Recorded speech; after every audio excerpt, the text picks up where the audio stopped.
Okay, we'll get started.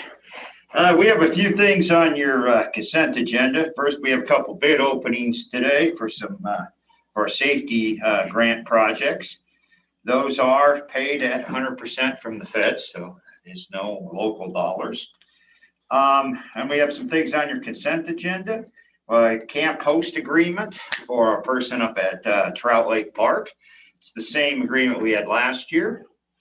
The same cost also.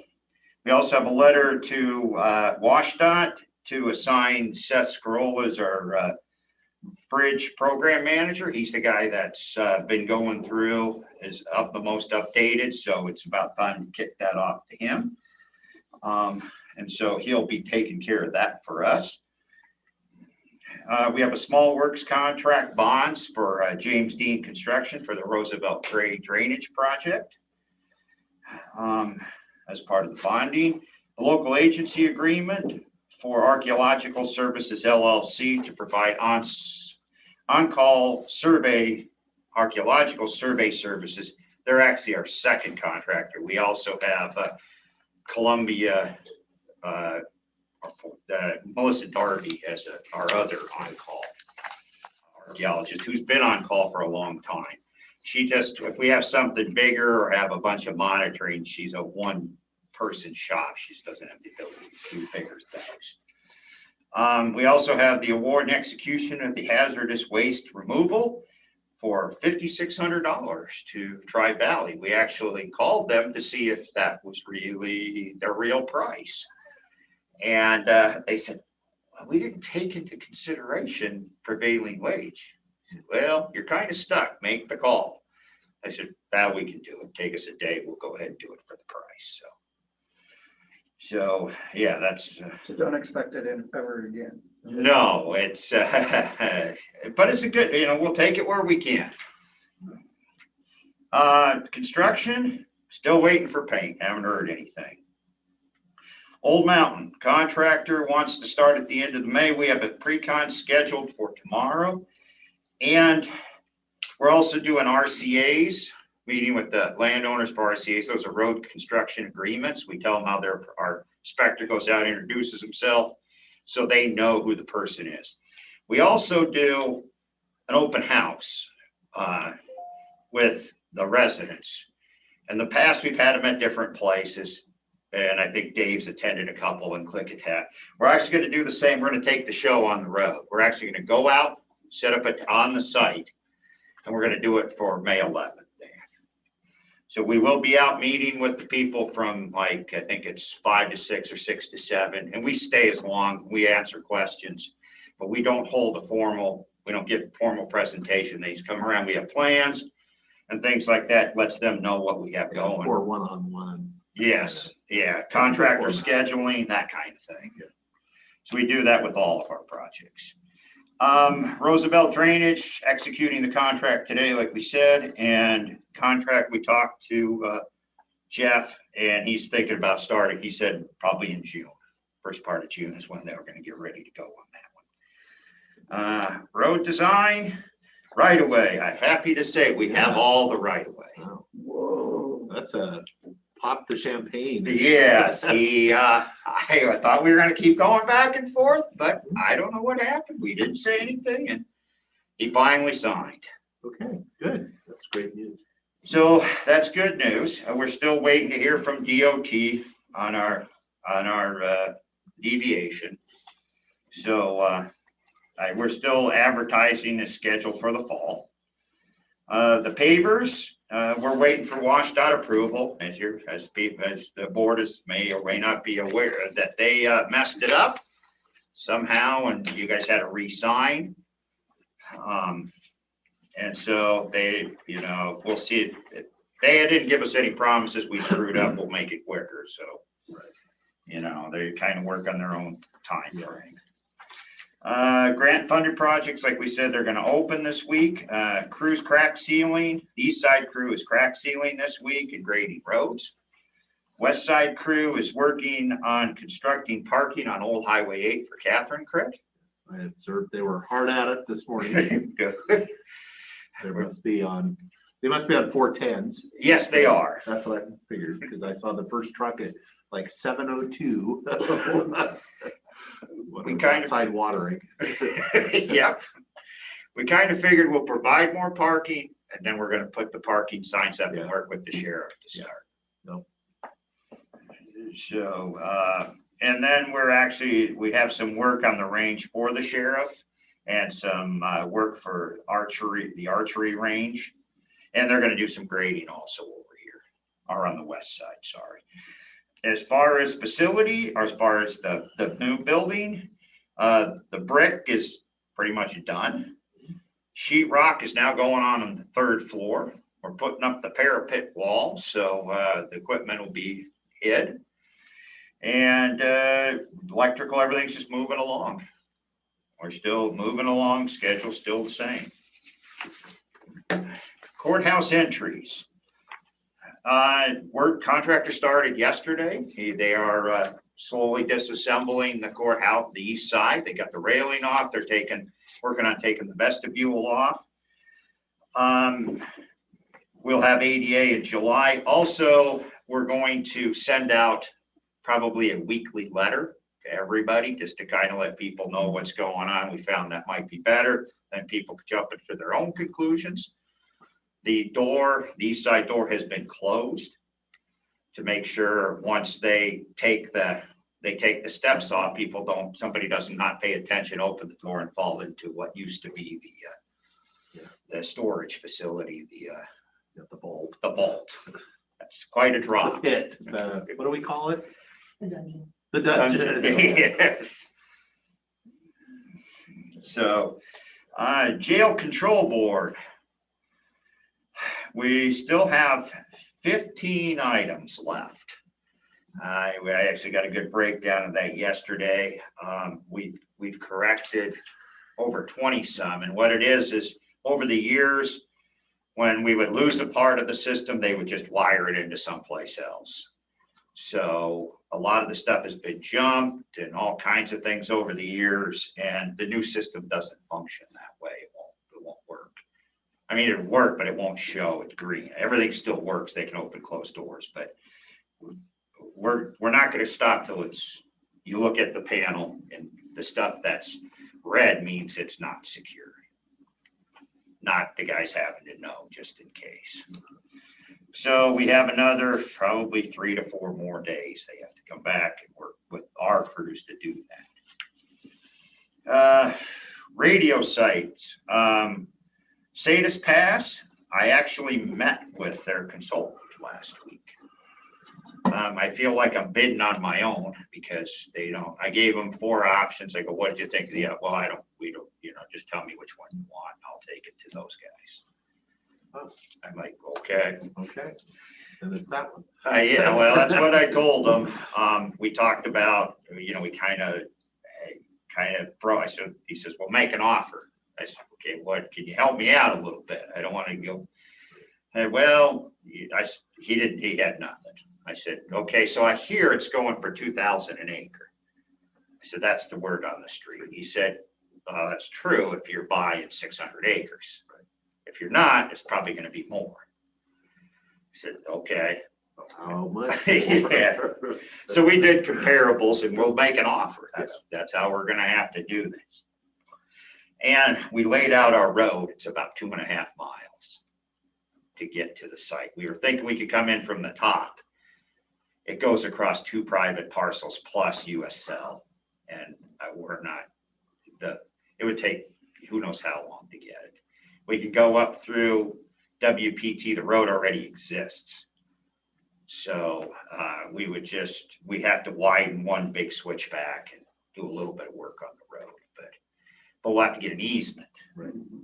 which I'm sure we're going to have to buy. Sure. Because they're selling the whole thing. From what we met with them, I think it's split into 2 big chunks. I shouldn't be saying too much in this, but they're looking to sell a lot of it, and they have potential buyers. So that's why I'm trying to get our piece in as soon as I can. Klickitat site upgrade. We actually met there with Day Wireless on last week, and the equipment move is scheduled for June.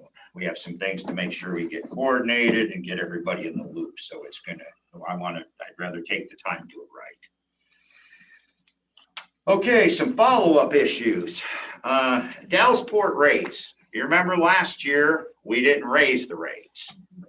This year, we've been asked by PUD, do you want to raise the rates? Now, our typical raise is 3% per year.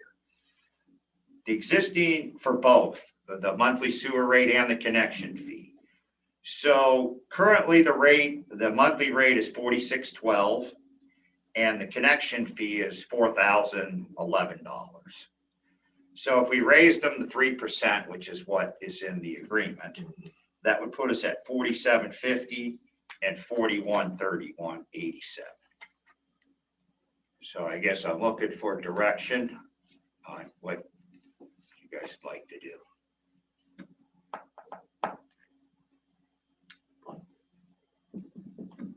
Nobody wants to say first. It's your district, your thoughts first. I would say, the 3%'s in the agreement. Plus I'd rather have annual smaller ones than a makeup one later, because I think it's harder on people. It's easier to absorb, $1.70 increase than it is, $5 later. Plus it's plus that system again is that this rate is only paying M&O. Yes. It's, we paid 100% of the capital costs, the general taxpayers. So I'm in favor of just doing what the agreement says, which is the 3% escalator. Okay.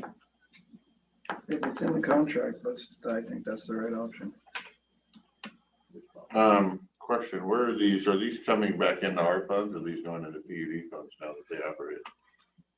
It goes into the operations fund, which the PUD manages. Right. Yeah, okay. So if there's any surplus over, it goes to us. Yes. Because we own the system. Right. I'm good. Okay, thank you. Okay, that brings us to the building name. We want to name the building.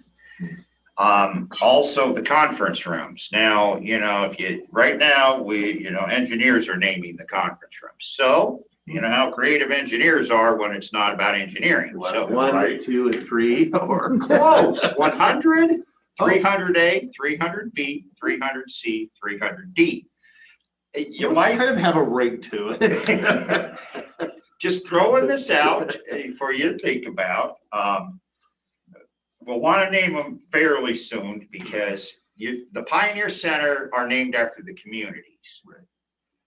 Might be an option here. Golden Dale Room, Wishram Room, Pickleton Room, just throwing it out. Yeah.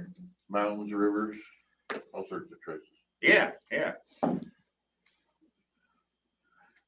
And there's 5 total? 5 total, yes. 1 downstairs, 4 upstairs. Right. That are open to like seniors has it, but we're not going to worry about that. Name them after presidents. You got all sorts of. We've got all kinds of things. Okay. But if we could maybe get something next week, Okay. and maybe for the building too. Because again, right now we That call one's it, way harder. That one's way bigger. well, we could call it the administration building if that's what you want. I mean, I wouldn't even honestly know where to start with that. Maybe we can sell the naming rights as a. there's an idea. Safeco. Yeah, Safe. Yeah. The Safeco building. Well, then every couple of years you can put it up back up to bid. building. Like they do Safeco Field every Yeah. year, put it up every for couple bid. of years, put it Yeah. up for bid. Good advertising.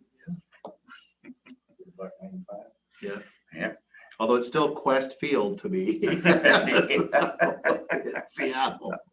It's Quest and Safeco. So. Okay, well, we'll, again, the building name, that might be take a little Yeah. more. I think the I conference room, we can definitely, I think, get I you. personally, I have no idea. I have no thoughts. I don't know that I'm gonna have any thoughts next week. The more ideas we have, the better. I would, I don't know that you could do it in a week, but I think some involvement of our staff, sending out emails to our employees asking for their opinion, having a community project to come up with the name. The naming. And problem with those, I don't see them done in a week. No. No, I mean, But we could, The building, I mean, we're not can gonna name the chisel the building, name into the right. building next week. we just want to make sure we keep it moving forward. Right. So would we have to have it done next week? No, but we should kind of have, like Dick Yeah, said, I like maybe the a idea plan of in involving the place. community too, and maybe have We could do an online Yeah. form that people Yeah. can Right. fill out, and then we'll select maybe have folks vote on it, maybe. Everybody go in. Yeah, that would be pick your bad. best. Although ultimately, we need to have veto rights. Right, no, And we would- sometimes people are like, would take- what? We would take the names that we approve and put them on the final. Right, list. well, it doesn't matter, pick any of the 5, I Yeah. can live with any of these. This Yeah. one, no. Everybody gets it's like, when they're picking juries, you get so many strikes for no reason That whatsoever. gets the community involved and takes the responsibility of choosing the wrong name off our head. Okay, but the conference rooms, we can. I think Yeah, we can come up with yeah, something. Okay, good. And then I think Gordy's he's gonna come by and see you. He's in a court thing right now, Oh, but that's right. he'll be by to also pester you about furniture. Because I know that's really. Yeah, we're close. supposed to have our decisions chosen. today. Okay, good. Next thing is Hill Road signage. I wanted, because I know how much fun this is for you. I'm assuming there's only one Hill Road. Yes. And this is Cease again. Or with maybe associated, I don't know, I shouldn't say it that way, but I actually got pictures of the signs. We got hit with this today and the sign is not really about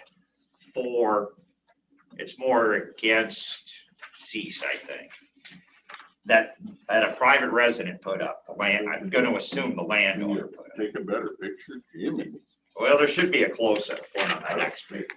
Maybe it is in there somewhere. Okay, so what's the issue? Yeah, what's the issue? Well, they hit us and said, look, you guys need to take these, the neighbors said, you need to make them take those signs down. And so we went out and looked at it, and it's on private property. It's not in the county right away. They also said it impacts sight distance. You can't see, it's a hazard. So when somebody brings to us a safety concern, we take it very seriously and we look at it. So I sent somebody out there first thing this morning when we saw the email. They went out and looked at it. There's 900 feet of sight distance, and you could tell by the picture it's back from the road. It's actually 10 feet from the edge of the road. So I just wanted to give you guys the heads up because it might come up today. Is, first of all, He's got a good picture. You guys didn't get I that was gonna picture? say, I Ours can, are black and I white. can read the. Oh, of course. Well, I'm like, I can see it better. Why? You holding No, it bigger. I'm sorry. We can share. No, let me give you mine. So is it in the county right of way? It is not. So it's just outside the county, right? You can have my pictures. So if that sign said vote for Trump or vote for Biden, it would be allowed. Yes, Oh, is there Whatever it two says, it signs? should be allowed. yes, that's what it is, Dave. Yeah, what's the other sign here? It's, Oh, there's the close-up. yeah, Jake's the only important one that has a close-up. Can you read the bottom part of it on your So close-up? it looks like there's one going each way too, though. there's a second one on the other side of the fence, but that one runs parallel with the traffic. So, Yeah, but what it said. did you get this, Lee? Well, he said close-up, and that's the close-up. I'm like, Yeah, man, somebody okay, didn't want to let me get do close. this. Yeah, I thought only thing I saw in this one was beware of dog. It's like, Yeah. Oh, well. This is not a future solar farm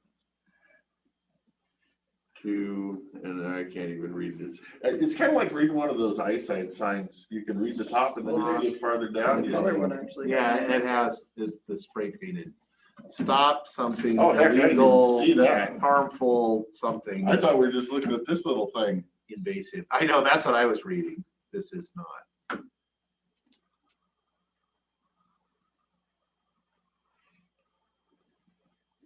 Because I still don't know whether this is a pro solar or It's anti, but what I'll do,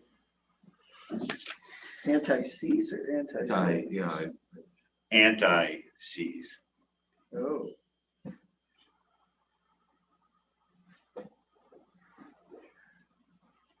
well, I mean, I would just say we apply the standard. Yeah, which is I you can, can. we can't, it doesn't really matter what it says, that's irrelevant, that's protected. Right. It's free speech, whatever. Are there any sign Yeah, but I just standards? wanted to know. Yeah, Hear just about it for later. later. That would be more of a mochi question than it is, because the only thing we control is right of way, Right. and it's not in the right of way. I had one of our people forward it to Lee, and it'll have the complaint and the pictures they took.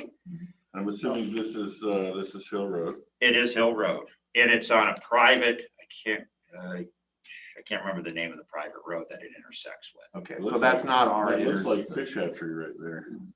Yeah, no, it's a private road. I can't remember the name of it off the top of my head.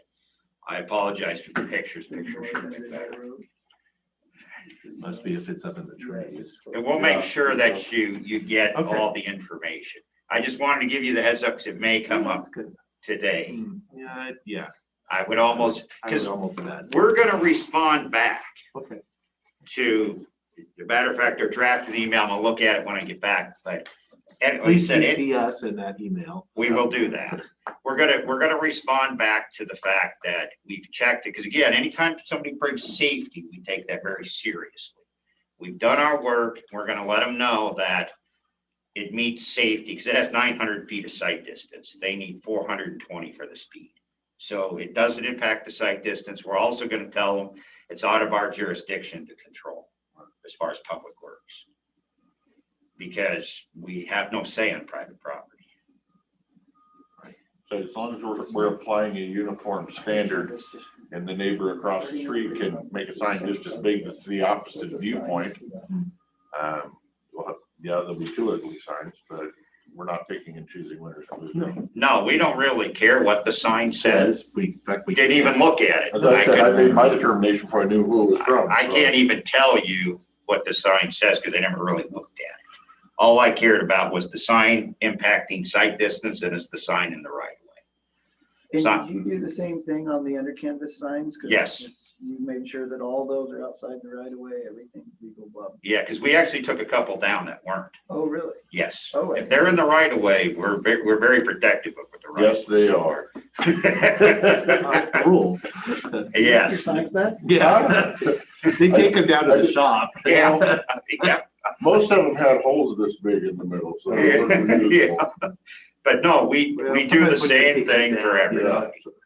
And we will do the same thing for under canvas. As I would hope for everybody. Yes, everybody gets the same It treatment. does. Yeah, the reason we looked at, The same treatment. yeah, the reason, this one was a little, anyone that's at an intersection gets a little bit more scrutiny, because ultimately we have very little right of way there. But if it was a sight distance issue, then it's a safety concern. And then we would push it to then I'd go talk with the PA if that was the case.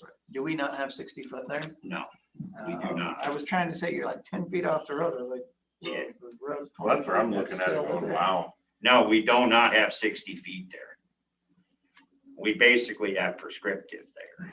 Oh, So, So it's the so edge of we the don't even have gravel. rear right away. We have right, we easement. don't even have really an easement. We just have where the road is, and they never got the right of way. But again, in question, it's stuck on the fence. Typically, if it's on the fence, unless the fence is right next to the road, we don't.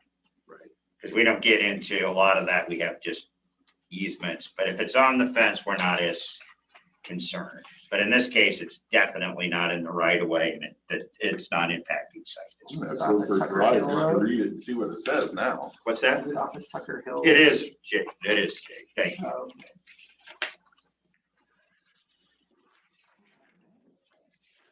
We'll look forward to the, And I will get the email, and I think I had Don send it to you, Lee. Did he? I haven't seen it. I will. Okay, he should be emailing it to you. And then you'll get the complaint and in the pictures. I get the background now. I was I gonna say, saw the Facebook messages and stuff. All right. I didn't, I must have missed out. I'm backgrounding right now, but go ahead.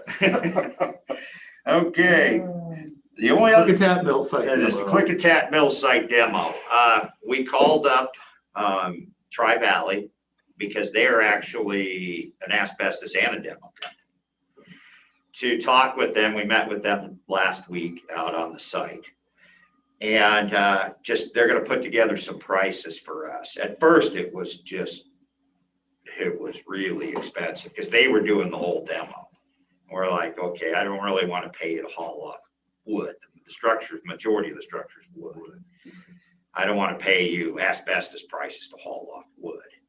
And they understood that. We met with them and they said, well, I think we can do something as a supervisor. So we're giving them a couple options for cost. We'll continue to proceed forward just to get costs so everybody's aware of what it's going to be to remove the building. Just wanted to Now I give know why the price stayed at 5,000. Yeah, it's like, we'll make it over here. Well, they did kind of suggest that. A little bait switch. Yeah. Yeah, but I told them, I said, I'm gonna be honest with you, I don't have any projects scheduled for this, so it doesn't mean it's gonna happen this year. We're just looking for prices. I have a question on this, the Klickitat mill site. I'm assuming our plan is to get it up and operational and then off to auction? Or, I mean, what are we investing into this property versus what we're getting out of the property? Well, I would say, at least from my perspective, is that it's a much more viable project if the hazardous material is removed from it, and I mean, that's been kind of the issue with where we had the kind of do not disturb. It's like, we've tried to do something with it for years and nobody's interested in it because of the unknown. They don't want to get into the expenses of Of it. And so to me, I would hope that whatever we do with it, if we auction it off, that we're going to more than get our investment back out of it in a higher number as far as when it goes to auction. Because the worst thing for people is the unknown. I think that house in Lyle is an example of, there was some questions about what's the status of this, and nobody even wanted to bid on it because they didn't know. And so as much uncertainty as you can take out of it, it should pay for itself. And whether we go the auction route or whether we do something where we keep, control over it by doing a lease on the property so that we can kind of set what we want to see happen there. Rather, when you auction it off, it's just whatever gets built there, whatever gets built there. The community doesn't have a. I'm asking because I don't have any history on any groups ever questioning or looking or wanting or interested. I don't have that knowledge, so that was the reason for my question. Yeah, we've had folks that are interested in the site, talk but with Dave and try to get some answers on what kind of people were interested, to give me a better knowledge base on that one. But good enough. Thank you. I think he sent them late. Yeah, I'm trying to get it all up right now. Harassment, legal. So he sent it to you guys too, I think. No, Oh. on Lee's. Oh, okay. Okay, so he took a picture with the tape measure to show the site distances. Yeah, that's not what I was doing. Oh, did it go down? oh, it did, yeah. Oh, let's just see what happened there. There it is. You're back. Well, that's goofy. Huh. It's not a multi-functioning capacity. Yeah, apparently I can only do This one iPad thing. can only do one You can only do one thing at a time. It's kind of like me. I was gonna say, let's get a good phone. Yeah. One thing at a time. Yeah. All right, anything, Anything, yeah, I'm done. anything, if you're done, any non-road sign related issues? I guess we're good. Okay, I'll make sure they get to you guys. Okay. That we get the right stuff sent. And so you guys can take a look at, so you're aware of what we Yeah. got. Information's always useful. Yes. Okay, thank See you you. later. All right, Mr. Jeff. Oh, wait, Debbie, do you want to, I'm just kidding. or spray Jeff, is fine. Whichever works. That's right. Come here. Come here. Clock on you.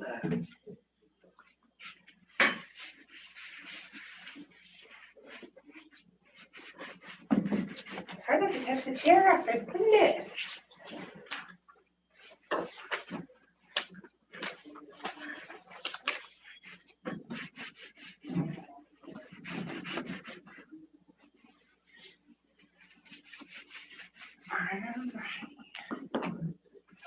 Yeah, we need better maps. Okay, So yeah. I can see better.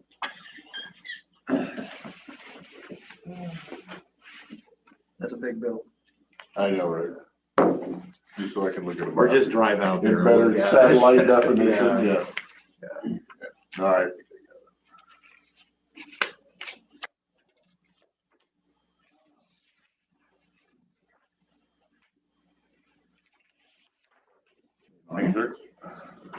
Good morning. It is good morning.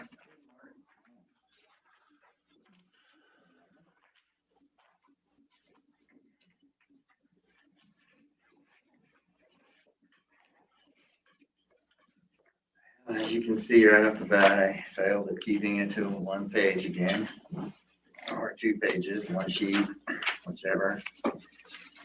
Smaller print. Yeah, I think we tried that. I'm not We gonna tried do that that to one time. myself or you guys. Be happy he used the fancy, Yeah, the paperclip. Yes, the eco-friendly, Yeah, that's yeah, right. no staples, That's worth 2 sheets of paper right there. that's right. Is that the formula? 2 sheets for every paper clip, or Or for every staple? Staple, yeah. Good to know. Okay, Whenever you're ready, Jeff. thank you. Yes, so the public safety radio system, kept me busy in the last 5 weeks since I've been here last. It is, however, functioning normally at this time, thankfully. We did have some microwave failures on Monday the 19th that were associated with work that the ODOT was doing. They now own the Oregon radio system and or maintain it, I suppose. And we use their microwave between Juniper Point and Golgotha Butte in the east end of our county, and they were doing some maintenance, and it caused failures twice that day that impacted our actual radio system in its entirety. The first time for about 5 minutes, the second time for about another 3 minutes. Did not interfere with any priority traffic. I was at the center at the time, was able to go downstairs both times and turn off the Golgotha site.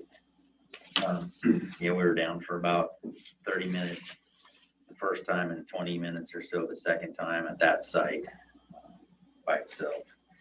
But we've sent them all the documentation because of course they claimed that nothing they were doing could have caused that. There's a loop and redundancy, and I said, well, proof's in the pudding. Here's the documentation from our net guardian. And what I very much appreciate in the way we built our system is that we have these alarms and the ability for our technicians to remote in at a moment's notice, as long as they have internet, and see what's going on and turn things on and off so it doesn't affect everything.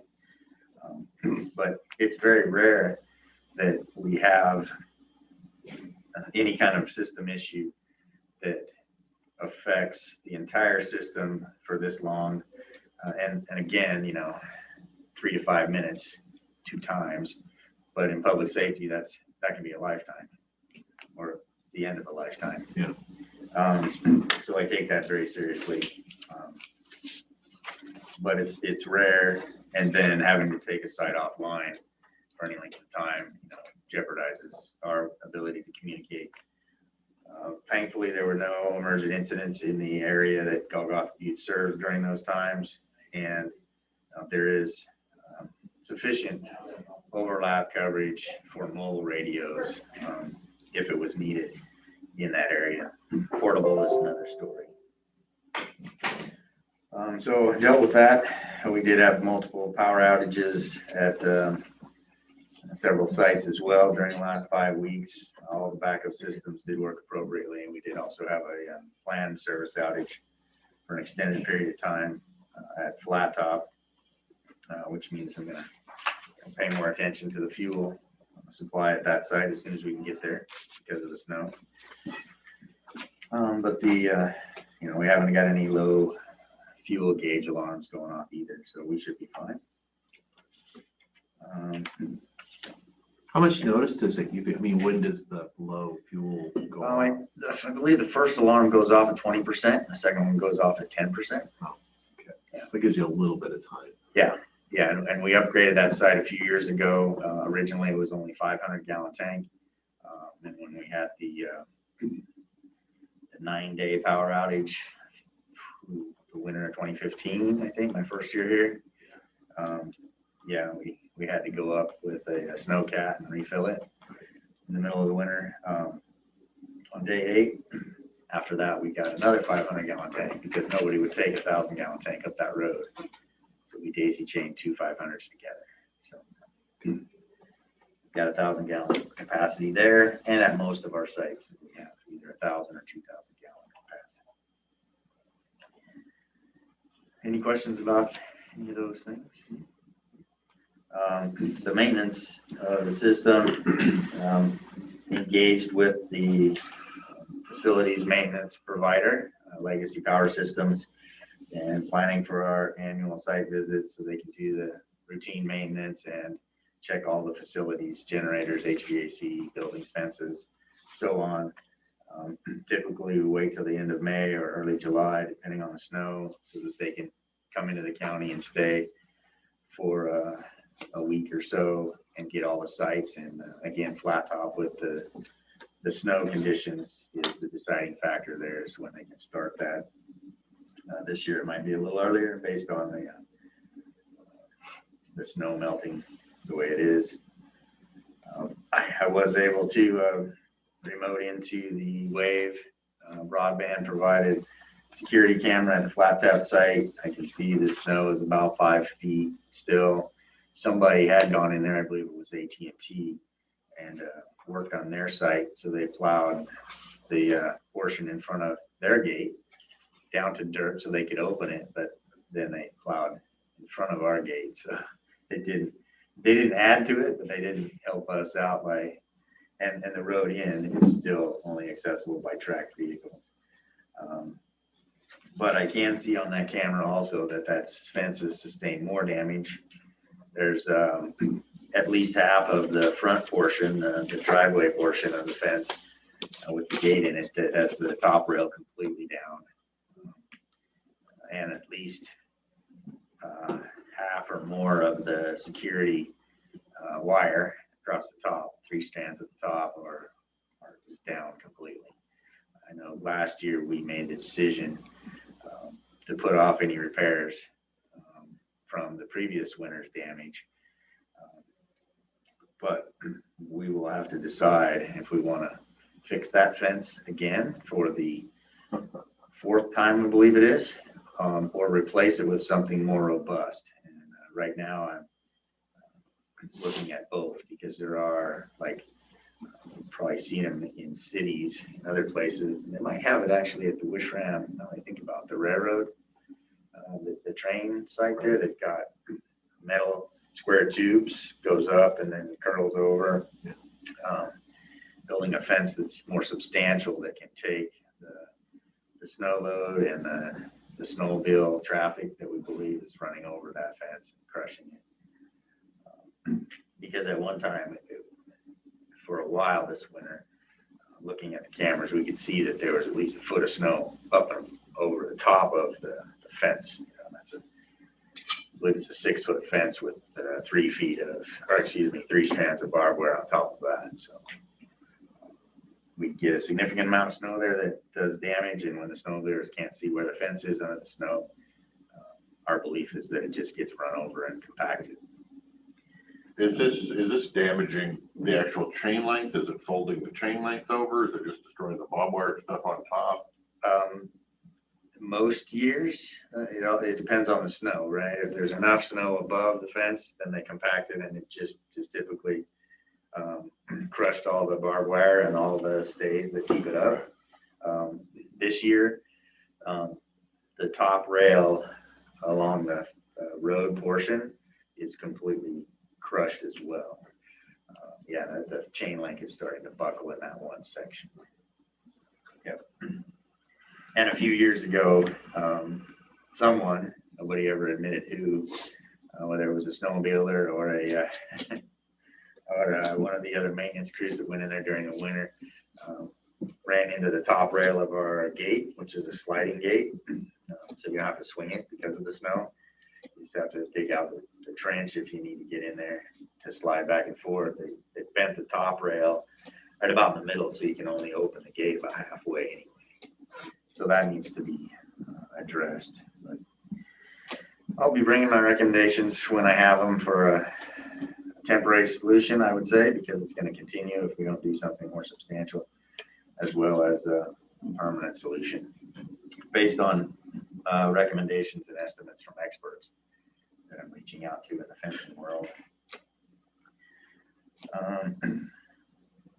The operations and maintenance funding sustainability recommendations project that I've been trying to work on is still ongoing. So staffing issues, I haven't had a lot of time to work on that. However, I do have some numbers from the past, and Julie was able to give me some numbers just before she went out on medical leave. She got me numbers from other agencies around the state and what their user fees are. Still haven't heard anything back from the treasurer's office about what the emergency communications tax revenue estimates would be, to go that route. So more to come. My apologies, I haven't been able to act faster on that. The radio site lease agreements, we've got several things in play. Golgotha site is owned by Benton County. They sent us a letter a month or so ago, and there's been some back and forth. They are evidently getting more serious, as are a lot of people, about their radio sites and the maintenance or the sublease agreements and land lease agreements. So Benton County Emergency Services manages their radio sites. They've sent us notice that they're going to engage in new lease agreements with all their subtenants because the landowner is now requiring 25% of whatever they take in. They haven't billed us since I've been here ever. The contract we currently have with them says that they'll take the annual costs divided by how many people are subleasing and occupying the building with them and charge everybody their share. I've never gotten one of those. So there wasn't much need on their side evidently, which is common, I found, for one public safety entity not to really charge the others. But it sounds like the landowner now is forcing the issue and wants his cut. So that will be an increased cost going forward. As well as the Juniper site land lease agreement. It's up for renewal. June 30th is the last day the current agreement is in place. The landowner there have been engaged with their representatives for months already. And at the end of March, they put me in contact with their lawyer, Justin Lee. I've been engaged with him.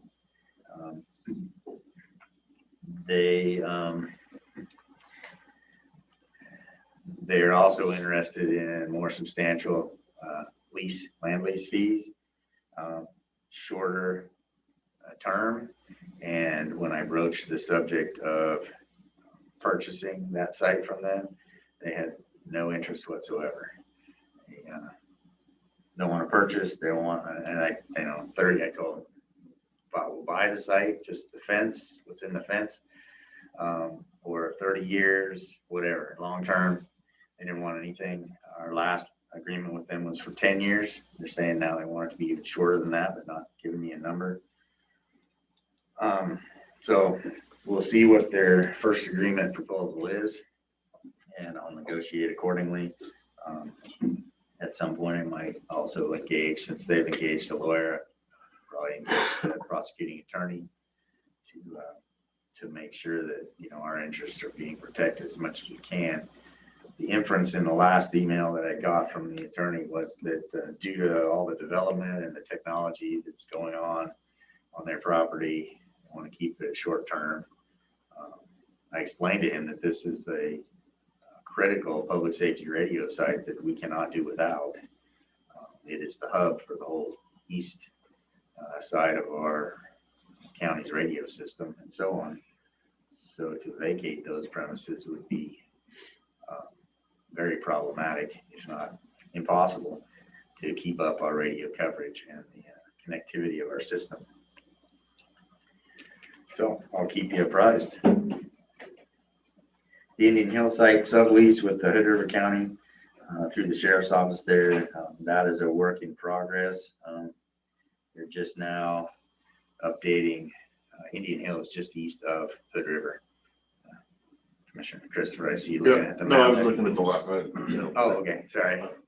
Yeah, it's that side is just. Number 2. Yeah, no, I'm good. Yeah. And that's been years in the making. They're just now finishing their radio system off at that site and adding the final number of radios and microwave antennas and other things. So re-engaging with them to get a sublease agreement there. They've had an agreement with the landowner for road right of way.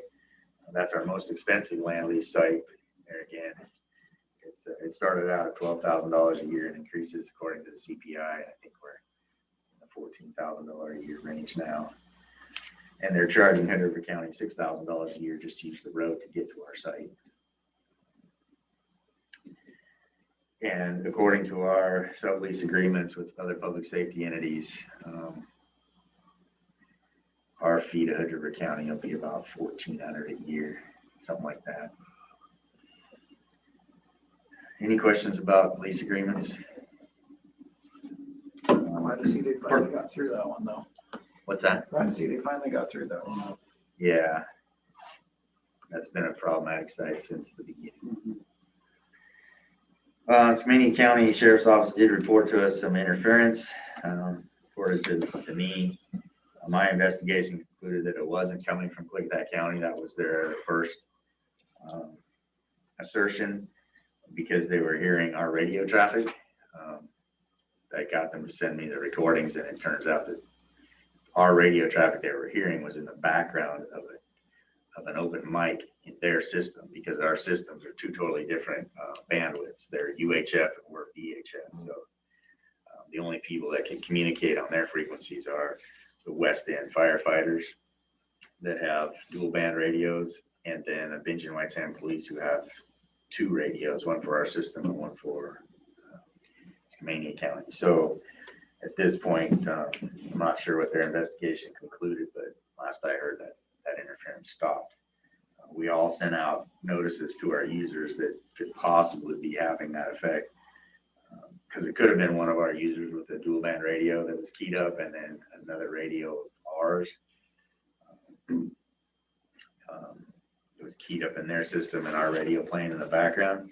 So I engaged with all the West End fire chiefs and the police chiefs and sent out a reminder. But it was very problematic for them because it keyed up their system for on and off several hours during a few evenings. So I took that seriously as well, as I would want them to do for us. Right. That's the entirety of the radio system report. Excuse me. On the project side, Public Works already touched on everything. I really just want to point out that at the Klickitat Fire Station, the grid power upgrade there went smoothly as far as the public safety radio service that we provide. We're able to keep that with no service interruptions whatsoever. Very happy with that. And I'm continuing to develop that operational plans for how we cut over that site without any interruption in service. And I believe that's going to work well. I still have to engage with the fire department to make sure their pages are programmed correctly and we can move them back and forth so they don't have any interruption in 911 and emergency radio dispatch coverage. 911 call taking and public safety radio dispatching, I'll take over because like I mentioned, Julie is on limited light duty from home since March 20, I can't remember now, the end of March sometime. You can see the call volume report there, total of 6,538 calls into dispatch, 911 and non-emergent in the month of March. Which is pretty average. I think there's a few more than February, but we see that in the winter. Some lulls in the winter time. Up to 8 calls an hour. Okay. What's that? He saw me. I was like, how many calls? Oh. Yeah, okay. A lot. A lot. I That's mean, a lot. if you just spread it out. So we get, between sometime in the evening, 10, 11, midnight, somewhere in there, and, 5, 6, 7 a.m., there could be like no calls. Right. So to average it over 24 hours isn't a fair picture. But yeah, even if you do that, and you consider that those are phone calls, not calls for service. So each one of those calls, can generate a lot of activity on their side to deal with it. It all depends. But that also does include the calls that we get from people on the Oregon side of the river that we just simply transfer. We did have a 911 service outage, nothing significant, but wanted to make sure, given the past history, when we've had significant outages, that I did bring it to your attention in case it comes up somewhere else. On Monday, March 29th, at 12:30 a.m., I was notified by dispatch that Entrado had informed us of an outage. It affected cell phone and VoIP callers. They didn't ever determine how many people that might be, but it was restored within 20 to 30 minutes. And so it is getting much better since the state changed their service providers. We used to have this kind of activity on a regular basis and then larger outages once or twice a year. We have not had significant outages for our center since they've made that switch. So I'm happy for that. One less thing to keep me up at night. Staffing. We still have one casual position posted, and that hiring process is being delayed because of staffing. Unless I want to be a panel of one, I'm going to put that off for a little while. It does make it easy to make a decision and come to consensus. Right. Yeah. Don't want to go there. It's all on you then. Right, exactly. Yeah, it's like Dan said earlier. Yeah, leaves me holding the bag. Everybody can say they told me so. Then we have 2 communications officers currently in training, one full-time and one casual, and their training is proceeding well. Some delays and reorganization has had to happen, especially for classroom training because our lead was also out for 2 weeks on a medical. The one full-time person in training is at the the final evaluation stage of her training right now. So she's doing very well, very excited about her potential, and hopefully by mid-May, she will have cleared all of the hurdles to become a fully qualified partner as a communications officer for us. And we're very much looking forward to that. Training and operations, submitting a purchase authorization for security camera repairs. We've got I think it's 2 or 3 of our cameras, one of them being the gate camera at the DEM facility that is, that you can't really see anybody that comes to the gate. It's ineffectual at this time. So we need to make emergency repairs on that, working with IT to get that. What's the issue? I I don't mean, know. it doesn't work at all, or it's? Now, the image is so far degraded, and it sits where you pull up to our gate and the call box for our gate. It sits there on a pole and faces right into the southern sun all the time and the dome. They're telling me that it's just gotten too hot and the lens and whatever. Deformed, yeah. Yeah, it's been compromised, so they're gonna replace the whole camera, if not the lens and the housing that it sits in, maybe. I'm not sure. Okay. I wasn't involved at that level before Julie went down, and in her time that she can work for us via email at home, she's coordinated with IT to figure out what that would take and get an estimate for it. IT's recommendation, however, is to upgrade that whole system, because not only its age, but the fact that it never provided appropriate coverage for the facility. There's lots of blind spots, and the camera positions are such that it doesn't allow us to. How did I think that was also one of the IT requests for our funding too. and it's on my hit list too, although I haven't been able to send it I yet. don't know what your hit list looks like. I've got it in final draft. The deadline's over, too late now. Okay. Okay. Well, then I will just give full support to the IT request for full security camera coverage for all county facilities It's not over, get it?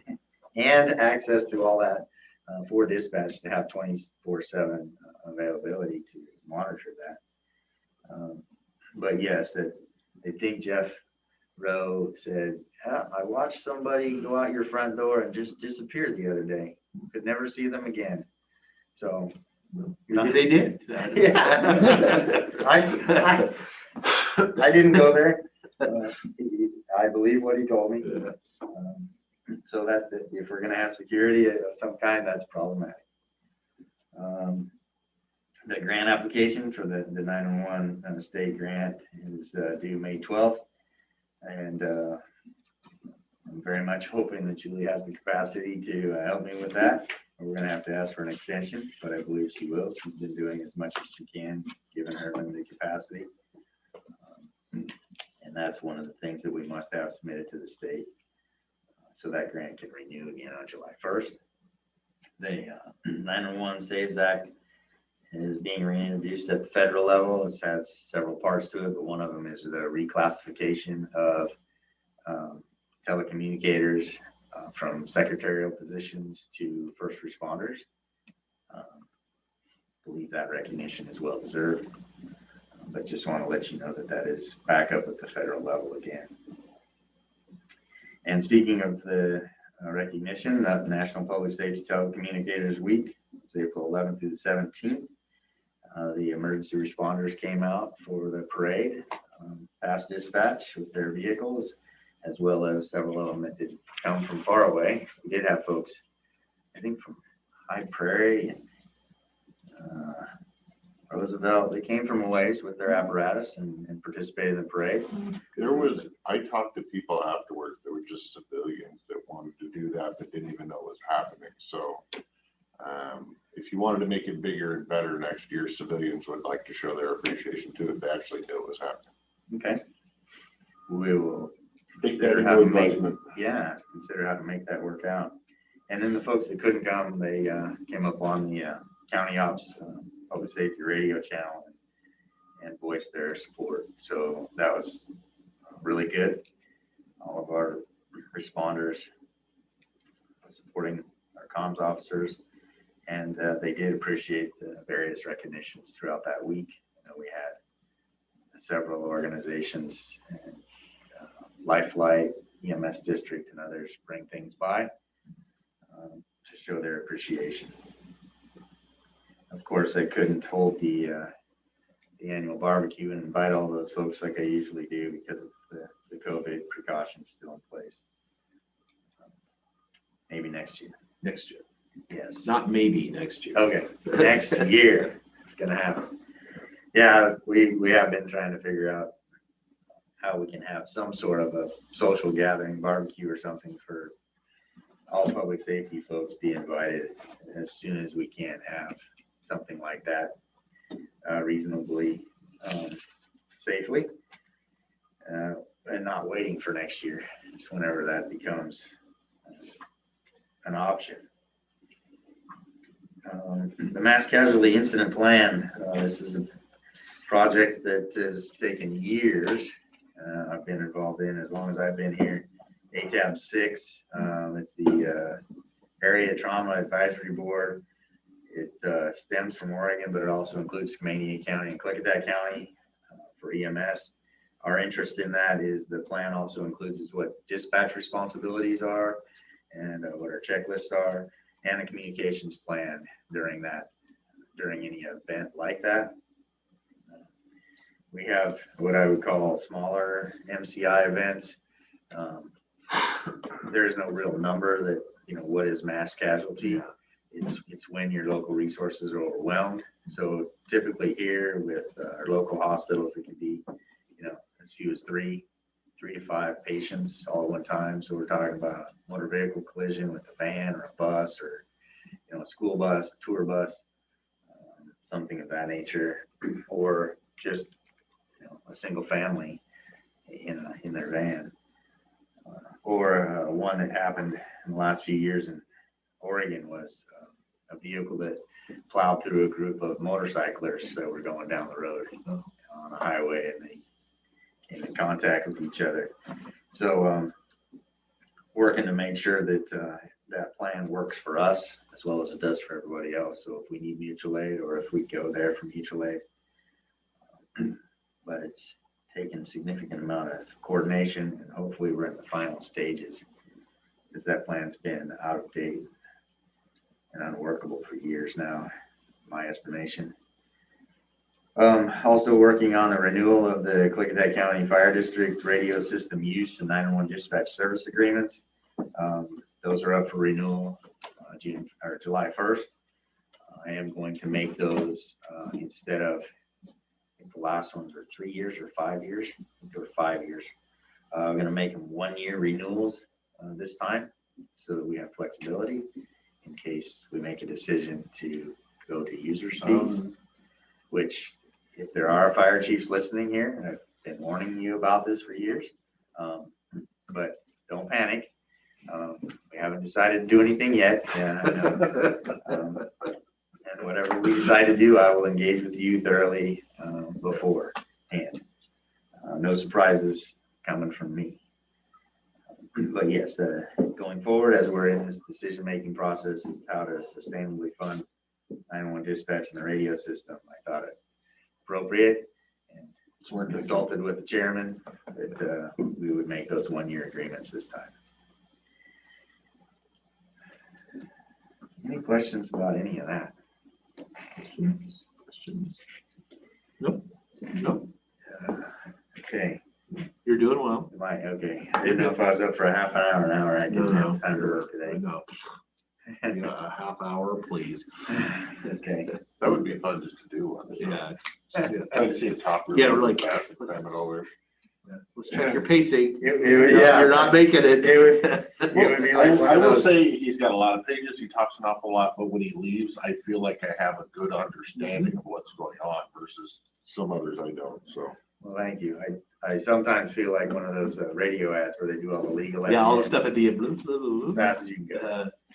So stop me anytime. No, you're good. Okay, so moving on to the emergency management program activities. COVID, still in the same EOC activation as we've been for many, many months. Did downsize staff again to adjust for our level of operations and activities, and to give people a break in case we need to call them back for any EOC activations. I currently have logistics section chief, the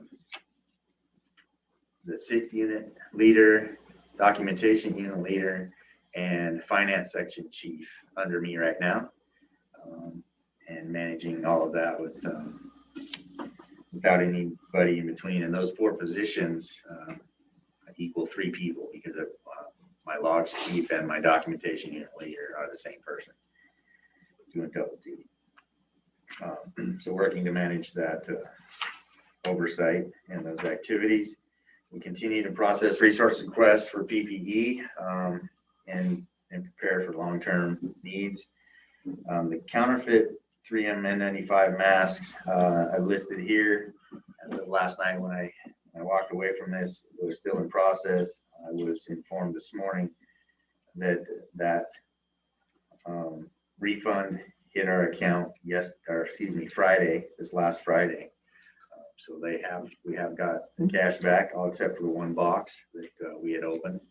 And at the PA's request, we're sending that box to the AG's office as part of their investigation, and so they can test them to verify that they were counterfeit and use that in their case.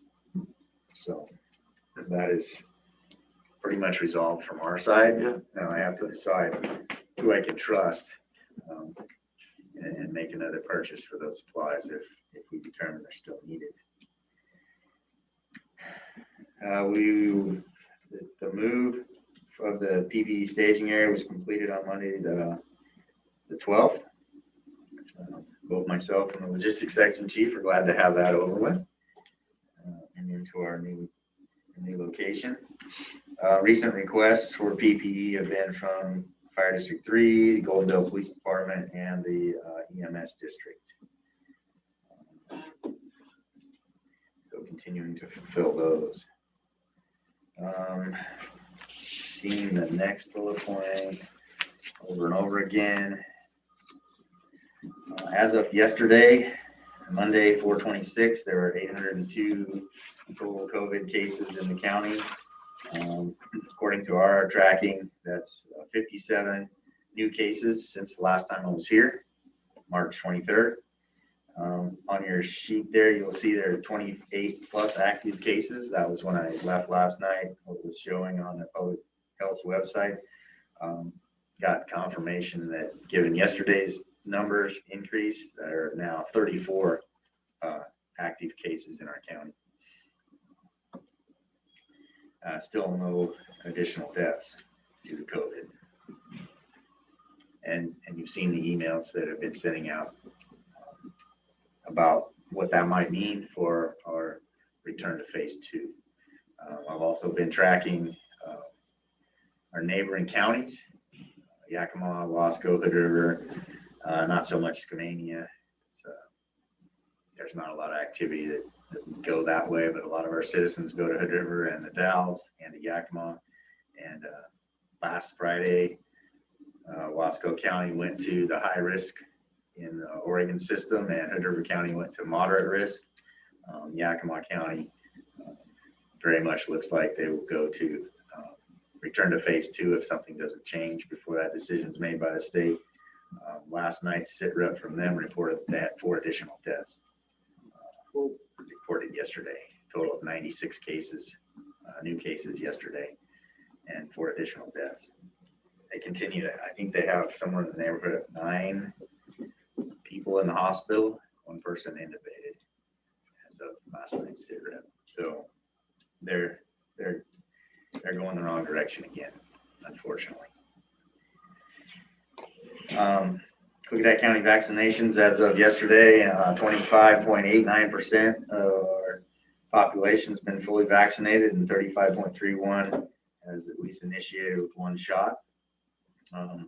Governor Inslee did make a media release on the 24th that announced the reauthorization of the Johnson & Johnson vaccinations in the state of Washington based on that, the Northwest Scientific Safety Board, the Oregon, California, Washington board that they formed, along with the CDC, they approved it to be authorized to use again.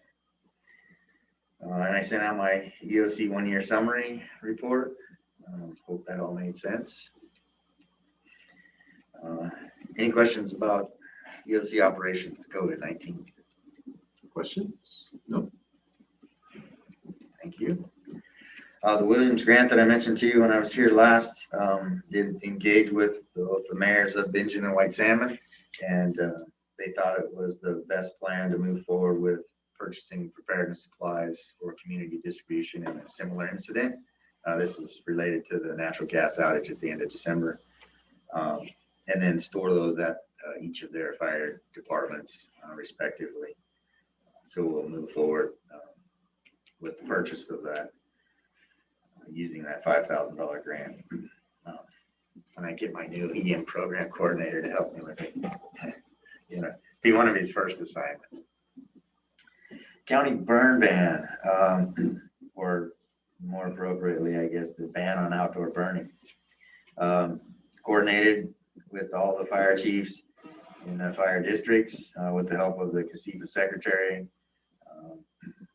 As you can see, Zone 1, East County, and you've already signed that resolution. So that'll start May 1st, so the end of this week. Then Zone 2 made their choice, and that is on your consent agenda today, I believe. And they decided on May 15th is their recommendation, and I fully support that, given the conditions. In Zone 3, kind of untraditionally, it's made an early decision and made a decision without any pushback from fire districts that would usually, in our northwest corner of the county, push back to hold it off until later in June. But they made the decision for June 1st.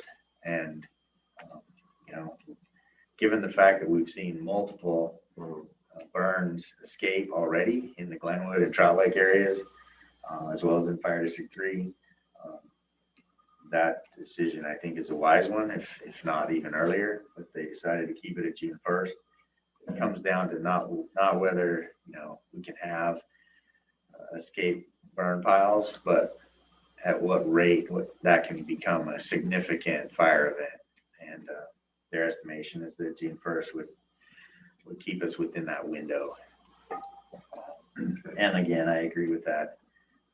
Although there was one escape burn in the Glenwood area and one suspected arson in the Glenwood Valley. I think they were 10 and 20 acres respectively. So to have a 20-acre wildfire in the Glenwood Valley in April is highly unusual. Yeah. Or 5 inches down on the water years. Yeah. Exactly. It's dry. It's gonna be an interesting summer. Yeah. And yeah, you know, Memorial Day weekend, it's all of our volunteer firefighters will be out responding to smoke investigations in the month of May, because people just aren't going to make themselves aware, no matter how much we advertise it and promote the burn bans. And then for Memorial Day weekend, you know, people are going to want to do what they do, camping and family activities and having fires and so on. So I know that given those dates, they're going to have a lot more smoke investigations and things of that nature, but I think it's the prudent thing to do.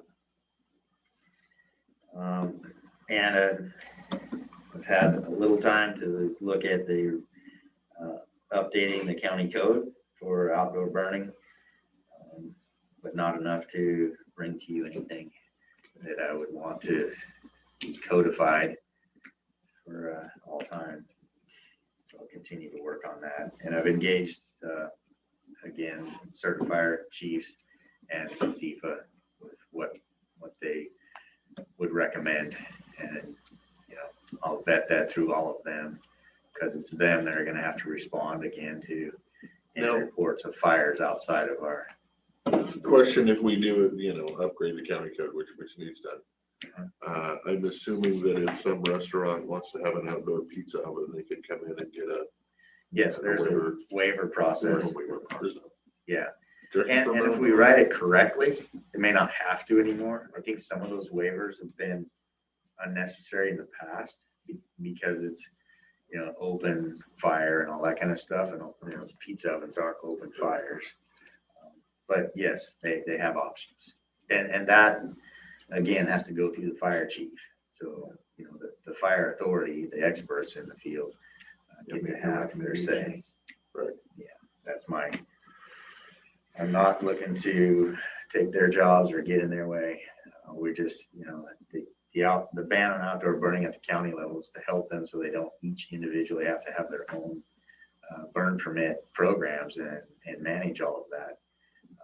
Because according to state law, if they don't have a burn ban, or excuse me, a burn permit program in place, they can't have their own burn ban.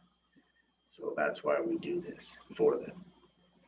District 7 is currently the only ones that have their own permitting process and thus can have their own burn ban. But I work very closely with Chief Browning to make sure we're all on the same page and the county ban is the same time as Rural 7's.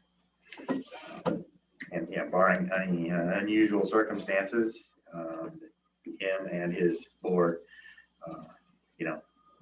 we agree. Any other questions? Nope. Okay. So iPause, first time I brought this to your attention, I believe, something that's been in the background for years. The county's emergency notification system, ENS, can be supplemented with the federal IPAWS, Integrated Public Alert and Warning System. That system is designed to go out to anybody that's in the area, geographic area, not just the residents that are either in the phone book or signed up in our system. So most of all, cell phone users. So anybody traveling through an area that you send a message out to, if you designate that by geographic area in our system that we currently use, then all the cell towers that serve those areas would send that message to any cell phone that's in it, therefore hitting a greater number of people that would need to know any emergency event in that area and getting a better public alert and warning message out to the people that could be affected. However, that process comes with a FEMA application that requires training before they'll approve our application and so on. So I've got to take 2 hours worth of training before I can sign off and then submit the application to FEMA and get that ball rolling. And then everybody that's going to use it has to have training. So, however, the state informed us last month, I believe it was, that they'll no longer be providing their alert and warning service that does the same function. So that we can call the state and say, send this message for us. So we have to use iPaws if we want that functionality. And I believe we do. I believe we need to have that for it's not only for our citizens, but also all of our visitors that are traveling through. Training and exercises in the same state. I'm waiting for the new coordinator to come on board and get that reinitiated. The EM program grants, you can scratch the statement in parentheses there. That's already been handled, and I failed to delete that. Skipping down, everything there is pretty usual. The last bullet, 21 SHSP, State Homeland Security Program grant. Phase 1 projects have been submitted on time, thankfully. The National Priority Area Project is new. We found out in that, and I think I mentioned it briefly last time, was that this grant is going to be more and more competitive. Before it was, you got it based on a minimum and then a percentage of population by each county, which starts at FEMA, goes to the state, then goes to our region. We're in FEMA Region 8 for State Homeland Security, and then the 5 counties in Region 8 split that up according to the same formulas. Now the national priority areas, unlike last grant cycle, which they were not competitive, we got X amount of dollars that had to be spent on those areas. And most of that is about cybersecurity. All of this grant has to tie back to have a nexus to terrorism, prevention of and response to terrorism activities. But the national priority areas that have been outlined by FEMA now, they've taken the amount of the base grant away from each county and now made that amount a competitive application process statewide. So now our projects are competing with all the other counties and cities that that use the SHSP grant across the state. So as soon as I heard that, and then what I reported to you last time I was here also was the Columbia Gorge Regional Airport resiliency project that the state was doing, and FEMA. Sat through that presentation and the evaluation of the airport for these purposes, and the airport manager mentioned security fencing. And you know, we're not going to be able to take advantage of any of these federal programs if we don't have a secured airport. So I contacted the manager after that meeting and said, hey, if you can help me and we can do this really fast, because the deadline's next week, we can put in a project and see what happens. So we submitted a project to get security fencing at the airport in Dallasport in that new competitive process. I think to do that project in its totality was $500 and some thousand. But we said it could be done in phases as well and have a lower amount. So I'm excited to see what happens, how we compare to the other projects in the state, and what the review committee says and whether we get accepted for that. But I'm very happy that we could get that on the radar. Airport security would be a pretty high priority. Yeah, and it's regional. It's not just it's regional. It's not just us. Yeah, exactly. So we'll see how it goes to the state review board first, and then it goes to FEMA to review and make approvals. But yeah, like I said, I'm excited to see what happens there, and if we get any foothold in that competitive process. Otherwise, what we're being told is that more and more of this grant, which is the largest emergency management grant that we have, and that we use to fund a lot of things that we need, will become more and more committed to the NPAs and competitive. So we'll be guaranteed a smaller and smaller amount of money every year this comes around.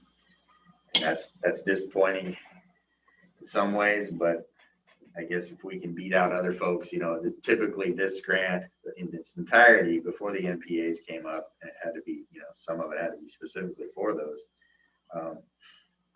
The entirety of the grant each year, which has decreased, but since I've been here, I think the last 6 years have been somewhere in the $50,000 to $55,000 range.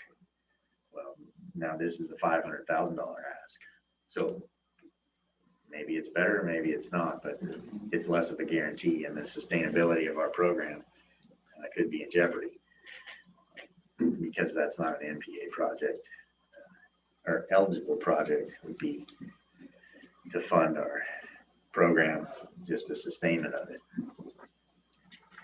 And one definitely good thing is that our emergency management program coordinator starts Monday, May 3rd. Looking forward to Next week. Mr. DeWitt. Yes.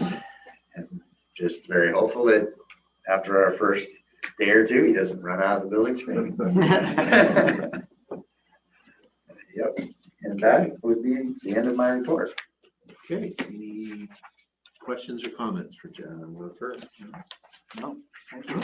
Good. Thank you. Thank you. Look, you had 5 minutes left of your allotted time, so Perfect. you can bank it for next time. Oh, that's an offer you might regret. I know. Yeah. 4 It's okay. 4 pages. Look out. Yeah. 4 pages next month. Oh, thank you. Appreciate it. Do you have, and this might be a question, do you have an ETA on when all of your staff will be returning to the station? I do not. The lead communications officer is back at duty. He came, his first day back was last Friday. He has some further testing and so on, but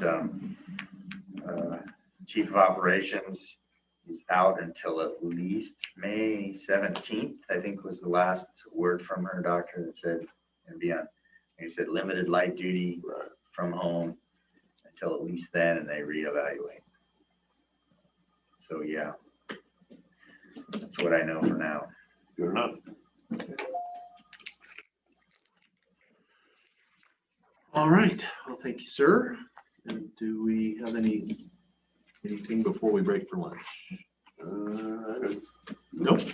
Okay, well, we will recess for lunch. We'll be back at 1 o'clock.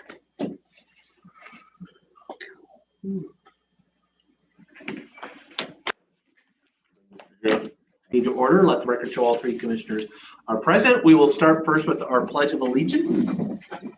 If our guest wants to lead us, to the flag of the United States of America and to the republic for which it stands, one nation, under God, indivisible, with liberty and justice for all. Thank you, sir. I almost forgot it, 'cause I don't do it every morning. All right.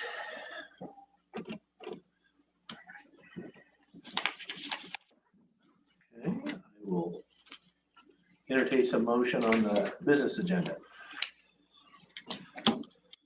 Mr. Chairman, I make a motion that we approve the business agenda as presented. I will second the motion. Okay, I have a motion and a second on the business agenda as presented. Any further discussion on that? Hearing none, all those in favor say aye. Aye. Aye. Aye. Motion passed. Like, you made the motion. I was moving ahead to the minutes and trying to Okay. remember the dates of the minutes since they weren't on my blue card. I think it's the 13th. I didn't know, but are we okay? Okay, You got my changes right, didn't I you? did. All right, well then, Mr. Chairman, I make a motion, we approve the commissioner meeting minutes as presented for April 13th. Second. Okay, motion and a second on the commission meeting minutes. Any discussion on those? Hearing none. All those in favor say aye. Aye. Aye, motion passed. That brings us to citizen comment. I would ask folks to limit themselves to no more than 7 minutes per individual. We do have somebody in chambers, and I'm gonna actually go to the person in chambers first Okay, before we go to online folks. So if you can give us your name and where you live, sir. Ron Kinsella, I live in, out on Bickelson Highway. I brought in, Would you mind coming forward so folks online could have a better chance to maybe The hear mic you as is well? up there. Because the mic's up there, so. anyway, I brought in I was very interested in the landfill dollars and how it was started and what they did with the money ever since they started. And I used to track it real close because I could get it from the finance manager. And the amount of money we raised since it started is unbelievable. Last time I heard it was 1.2 million. I don't know what it is now. In fact, I'm going to ask that question today. So anyway, I brought a copy of Gilliam County, who had a landfill before they had one in this county. And they started, I think, in 1993. And before they ever started the process of getting money, just as they approved the project, they started holding meetings and the citizens to determine how they wanted to handle that money when they got it. And they come up with an ordinance after lots of times. And I just give you a copy of it's been changed over the years. At different times they would amend this, but this is basically how they had it lined up from day one. In fact, in this county, we had a petition one time back probably early 2000, 2001, I forget when it was. But we had 1,000 signatures in Klickitat County that requested that the commissioners at that time would come up with an ordinance laying out something similar in nature to what they had in Klickitat or in Gilliam County. After all that work, I spent 2 hours sitting at this table telling the commissioner all the data that we had accumulated, right? And of course, I got turned down. They said, "Oh, we have a 6-point plan in process." I've never yet seen a 6-point plan, how you've handled the money over years.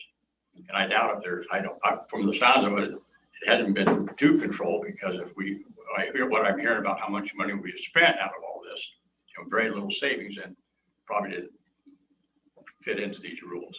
They started out with a rebate every year for every taxpayer or homeowner in the county. They got a rebate every year. They're still doing that now. over the years, they've had to adjust it up and down based on the amount of money they had for all the projects. Another one that they've had to, that was one of the ones we really asked for, because once you get all that money, it's hard to change it after the fact if you don't start out with rules that you can follow. And you can blame it on the citizens for asking to do that, right? But they also had this one, this county for a while had the economic development fund that they give out, very limited amount of money. I think it was $350,000 a year. People had to come in, bake, steal, whatever, to convince them they needed the money for their cause. But they got it for it. But I understand that's been out of the sequence for 10 years now. And that was, consider all the money. And $350,000, we couldn't keep that for all the other communities and all the funds that need money. And that's another reason why I'm sitting here again. There's chances you're going to ever get something like this, probably not very good. I am going to probably find out. As soon, I'm asking today. I want the numbers. Glenn used to take care of us, and the finance guy. I don't know who does that now. There's a new lady, I don't know her. I want the numbers, how much we've collected from day one, which I could always get from Glenn. I want to know how much we have bonded obligations out of that money for the future. I know this 20 million or whatever we're building on this building over here, that's going to be paid out so much every year out of those funds. Do we have any other ones? I want to know that. And how much money we have left over that's not in some way. Is it a rainy day fund? We used to have, last time I talked to Glenn, I think he was saying that we had maybe, I don't know at the time, maybe $30 million that they had kind of, not all totally obligated, but fairly good chance he's going to have that amount of money. I don't know what, now I hear now that we have a very limited amount of money that's not allocated at some capacity. And if I imagine it's $1,400,000 by now, I don't know what it is by now. But that, if we only have $12 million saved after 25 years or whatever, that's if I did that as a person in my own personal finance, I'd be homeless today. And we shouldn't have, if what I'm hearing is what has been going on for the last 10 years or 11 years, 12 years, when I haven't been really involved because I finally got sick of it. But that's too bad. And it's really bad is very few people in the community understand that. When I asked why we're not getting any rebate, I used to get from one of the commissioners say, oh, well, we're spending more money on the roads and we don't have to charge you taxes on your property equal to what we really could. In other words, they weren't getting it. They were taking it out here rather than going, okay. So he said, that's your tax refund. I said, you go out and tell 100 people that, and how many of them are going to believe you? You know, so that's the way it's been handled over the years in my experience. And I just finally think, I want to get that some way out, people to understand how much money they have no idea, or some do. I shouldn't say that. Some know how much money you had, but they should have been more attuned. The newspaper, I have asked them in the past, why don't you do a regular update on that money? They don't want to do that. I'm not going to start a political action committee anymore because I don't need one. I'm going to do it on a personal basis. I'm not going to have 42 people in my association. We're just going to I'm going to start looking at stuff, and I'm going to save. Yeah, I talk on the radio lots about all kinds of things, but this one here demands that I get really involved again. So that's what I'd like from what I can get.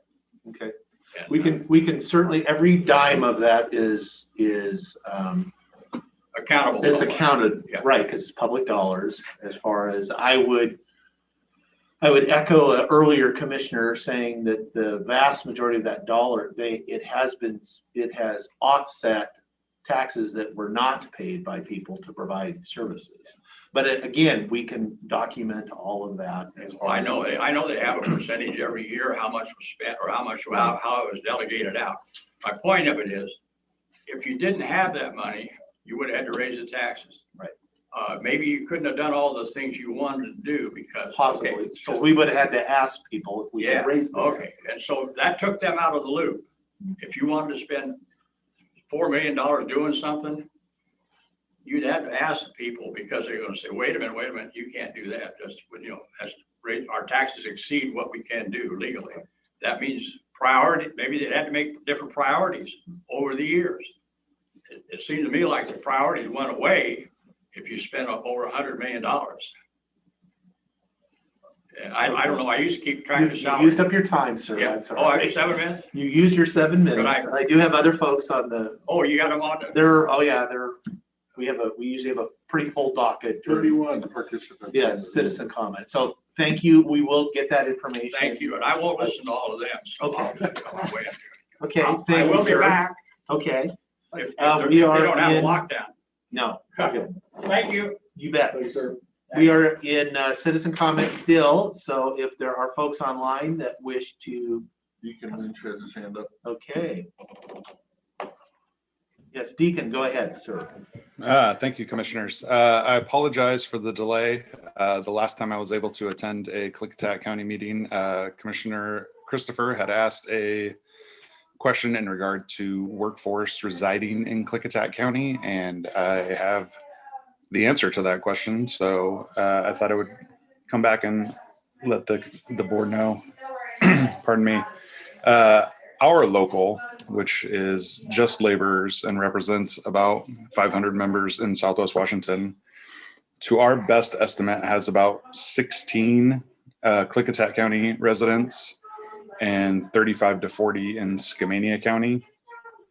And then in the surrounding counties, Benton, Franklin, and Yakima, a couple hundred members that would likely benefit from energy projects in Klickitat County. So I wanted to circle back and provide that answer and apologize for the delay.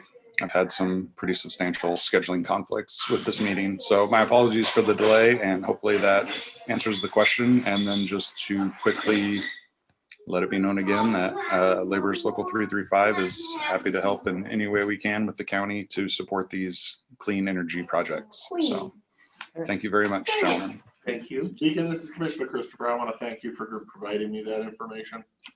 Yeah. So understand that this is just a laborers union. This is not an electrical union or anything like that. This is just the laborers numbers, but thank you for those. Yes, you're welcome, and you are correct that it's just the laborers union, but I'm positive there are other trades members residing in Klickitat County as well, but I can't factually with certainty speak to that. So, all right, thank you, gentlemen. For your comments. Okay, we are in citizen comment still. You want to raise your hand or unmute yourself?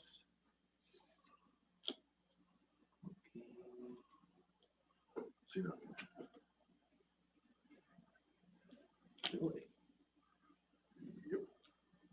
I'm not seeing anybody. Really?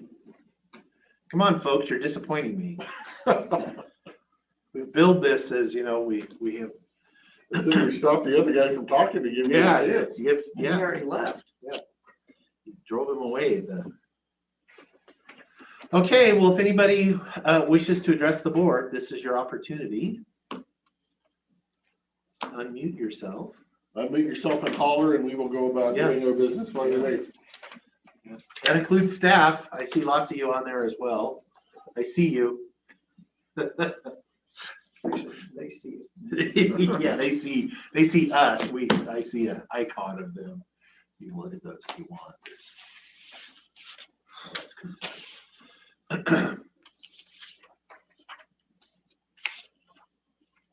To the earlier gentleman's comment. Oh, go ahead. Great. Good afternoon, it's Greg Wagner, 303 Fish Hatchery, Goldendale, Washington. Member of C, Citizens Educated About Solar Energy. February 2nd, I asked the board concerning the Lunge Hill Solar Farm, how many permanent local jobs will be created and how much tax revenue will be generated from that solar project. Nobody has been able to answer my questions yet. Two simple questions, which are the big selling points by the economic development of our county and the solar companies bragging about all the good they're going to do for our county. Yet nobody can answer the two most important questions, jobs and taxes. And I just wonder why the county can't answer the questions. They should be very simple. The plan was approved in August of 2019 to allow Lund Hill Solar Farm to be built. Shouldn't you already know that information? Also, many studies under the FEIS that were supposed to be done prior to permitting of Lund Hill Solar Farm, many of them weren't completed until after the solar farm was permitted, in direct violation of your own ordinances. That's another one I don't understand. That's a question for today. But I just don't understand why you can't answer how many jobs and how much tax revenue will be generated. Well, Mr. Wagner, Maybe Mr. McClure will answer me one day. I'd say, Mr. Wagner, Go ahead.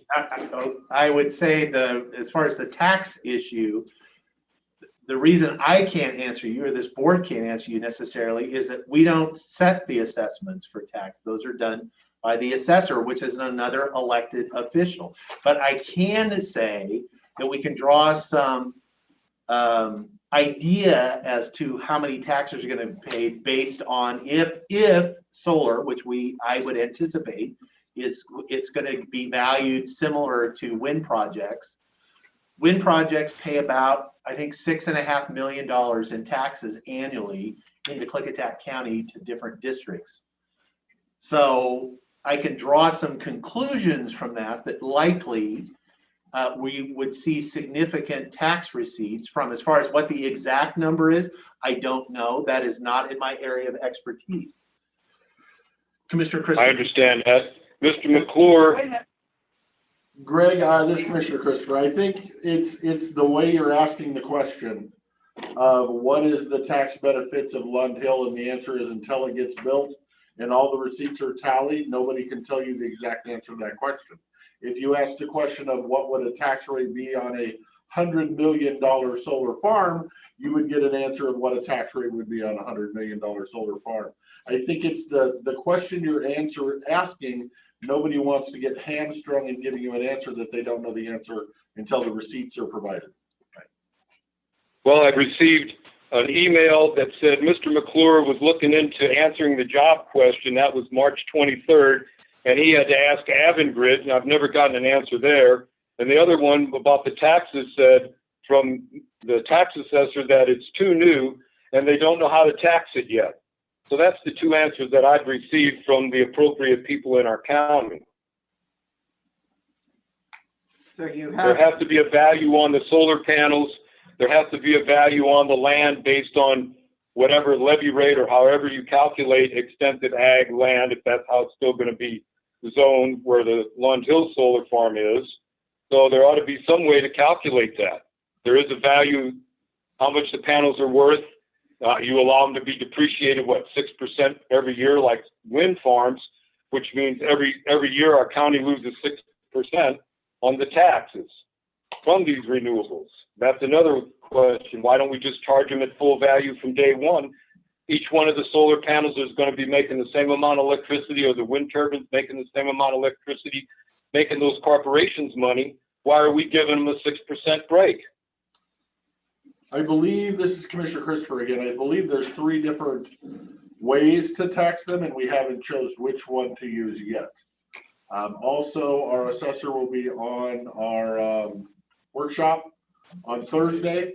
So I think she's scheduled for like an hour and a half. So if you want to pop in on that, you'll probably hear some of the answers as we ask some of those questions as well. Okay, where is this meeting going to be held? Is it the fairgrounds like the last one with no public notification that we could attend, or is it posted that we can attend? And is it at the chambers or the fairgrounds?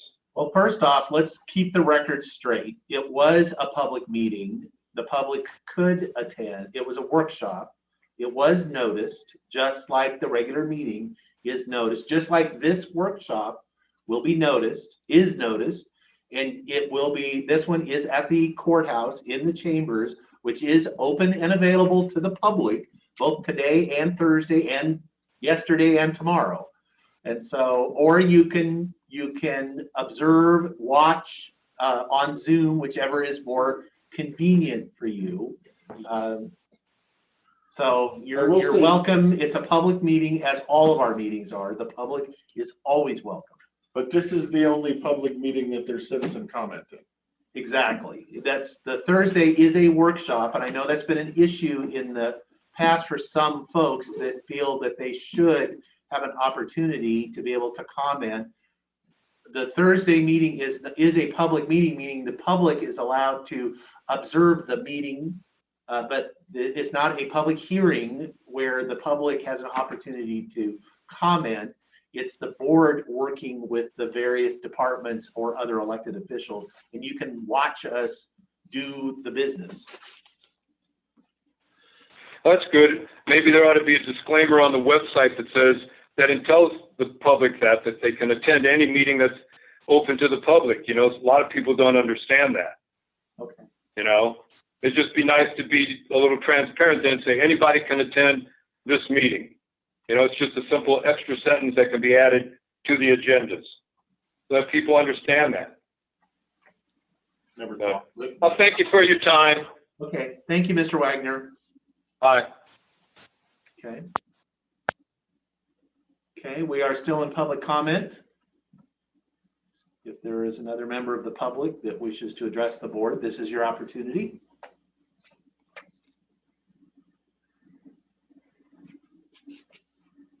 Not seeing anybody.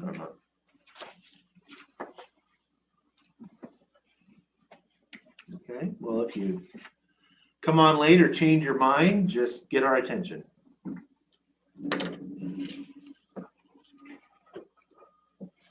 As I was, Mr. Kinsella, yeah, we've had this conversation before. He's about. talking with Jen. Okay, good. No, we can get him the information. I think we may just have as we have in the past, have had a difference of opinion necessarily on where the dollars should go. Not, again, every dollar is accountable and is, yeah. So, I mean, currently as we know, the general fund is funded about 34% from a direct appropriation from the landfill. That's 34% that we're not paying tax That's revenue. 34% of senior services and 34% of public health and 34% of the sheriff's office. Right. So that's what we've been spending it on. And if you want to call it a rebate, we just don't have to collect the money and then send Give it to them a and check, take it back. which would cost us some of that 30 Right. cents. So.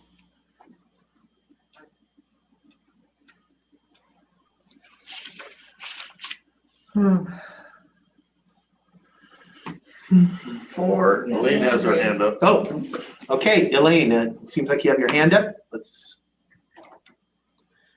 Good afternoon, Commissioners. Elaine Harvey, 435 Hill Road. So I just want to talk about DNR leases, solar leases in Klickitat County, because it seems like you guys all work with the DNR group on these leases. You guys make plans or whatever, but I never have. well, I'm pretty sure Sauter did and Anderson was around at the time. DNR came in and presented what they were Yeah, considering doing.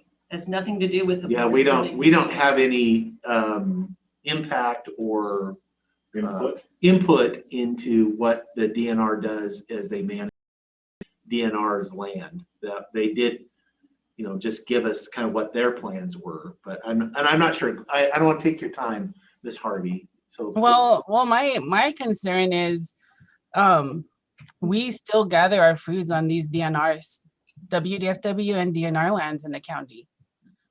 And we have a treaty right to gather our foods there. And the 1855 treaty with the Yakama Nation and the US government supersedes all state and county law. So Ms. Hillary Franz is infringing on our treaty rights when she's signing 40-year leases to solar because she's changing the land. because she's wiping out root fields. She's wiping out deer habitat, hunting grounds, and putting these fences around it. So our treaty rights are infringed. And, you know, if the DNR comes present this to you, you guys are what, managers of the Klickitat County or whatever?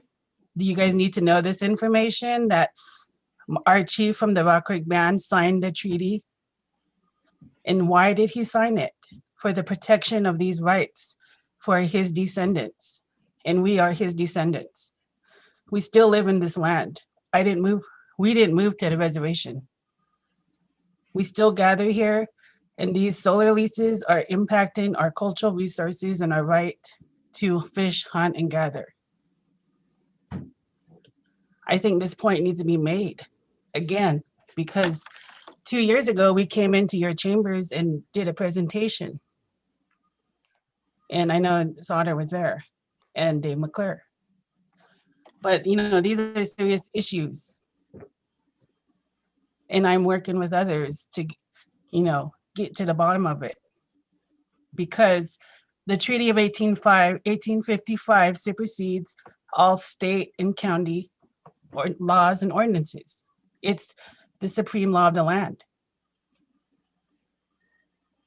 You know, and these are serious issues here because it's impacting our rights as the first people of this land.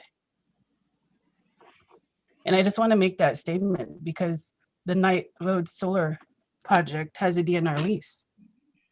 And you know, my rights are getting infringed there as a Yakima tribal member, descendant of a chief who signed that treaty. So that's my statement I would like to make to you guys about the DNR lands. Thank you. Okay, thank you, Ms. Hardy. Did you have a comment or were you here with them? No, I'm here for the meeting.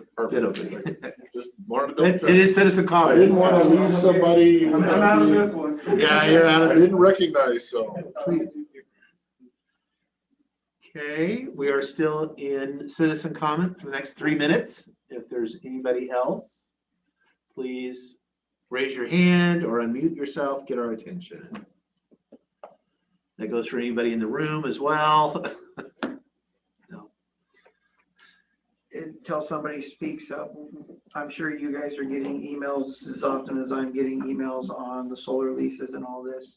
Are we going to be taking all these emails that come into our boxes and putting them for the information for the upcoming public hearing? Because we wrote in the public hearing information that it can be. In the past, all materials, letters, whatnot, the planning department will compile them. That will be submitted with your packet. Even our email that we got 2 months ago? No, No, but we're talking that's right his now. in the last, you know, since Right. we declared Since we the public declared hearing, and sent Correct. so will you send all the emails to the planning They're department? forwarded to them too, and I will confirm that with the director. I'm Okay. assuming it'll just be their email and not our response. That way we're not seeing each other's talking points. I don't care either way, but I thought that was a no-no. Well, as long as you don't see it before the hearing, because we're gonna have deliberation anyways. Right. So that would be okay, Right. you would think. Responses should not be included because I don't send any kind of thing like that. You just respond directly to that That's person. what I'm saying. We should just, Yeah, no. as it's far as the not. public record should be the citizen's comment, not Correct. our response to said It's a comment. comment or a letter. Although your comment is public record. Right. If it's But, there. right, but we don't But not share part it of with each that. other, not part of that packet. Unless you- That's why I was saying, I think it could be considered somewhat of a conflict. with Right, yeah, no, your that's why I don't want to responses. read your And trying to responses. judge your, yeah, and it's all fucking, how are we gonna go through there and read emails without seeing responses if those responses are in there? So, just clarification. Yeah, but when you would get all the information, it would be a public meeting.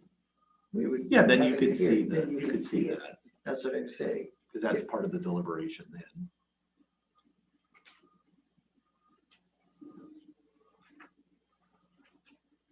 That's why I don't see Anybody wants to you. say anything? I I generally CC Lee, and if it's planning. I occasionally hit the respond button and not realize it's getting set. That it's been forwarded. Yeah. Yeah, I've done that before. I get it occasionally, but yeah, not often. I mean, I always type an email expecting about 20 people to read what I'm typing. Well, if you'd stop sending it to 20 people. Well, I'm not sending it to 20 people. I'm sending it to one, and then somebody else says, I got your email from so-and-so. Okay, it is 1:30, so we are done with citizen comment. And 1:30 is the time we've set aside for public hearings, public meetings, and bid openings. We have a couple, three things to do during this time. We will start first with a bid opening, countywide guideposts and signing CRP 358 bid opening. This is for improvements of various county roads by installation of new warning signposts, removal of existing signs and post, removal of existing flexible guideposts, installation of new flexible guideposts, and all other work, all in accordance with contract plans, contract provisions, and the standard specifications. That's good. Looks like we All right, we got some bids. we have 4 bids, and the engineer's estimate is $482,100. First, we have payment surface control, address of 307 North Dayton, number 2, Kennewick, Washington.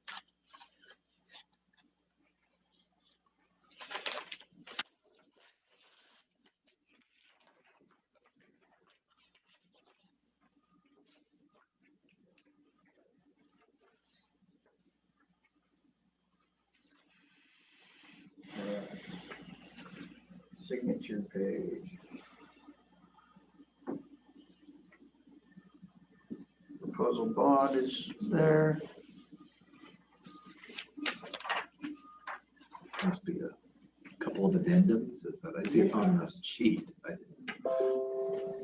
Bond is there.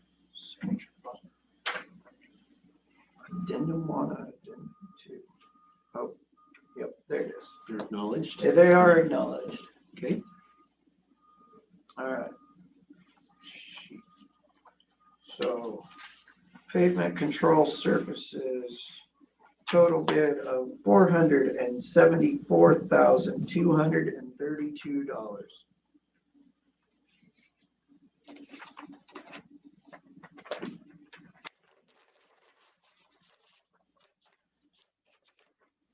Next, we have Masana Construction from Gig Harbor, Washington.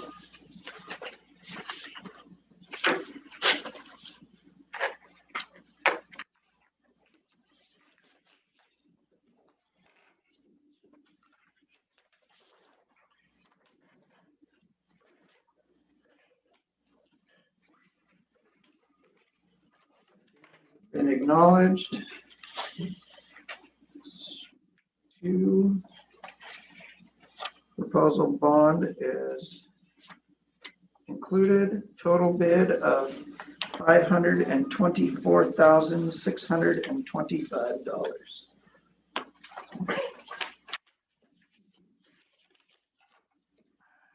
Next up is Thompson Bros Excavating from Vancouver, Washington.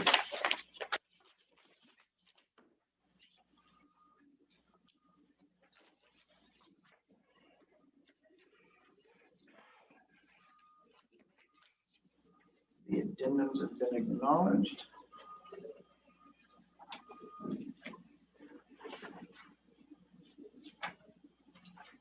The bond is in place. Total bid of $477,937.20.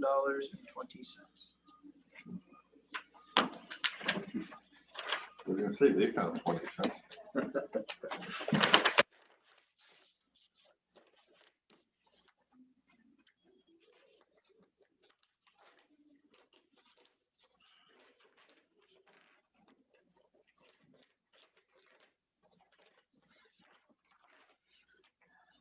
Lastly, we have KT Contracting from Brooks, Oregon. Cashier's check,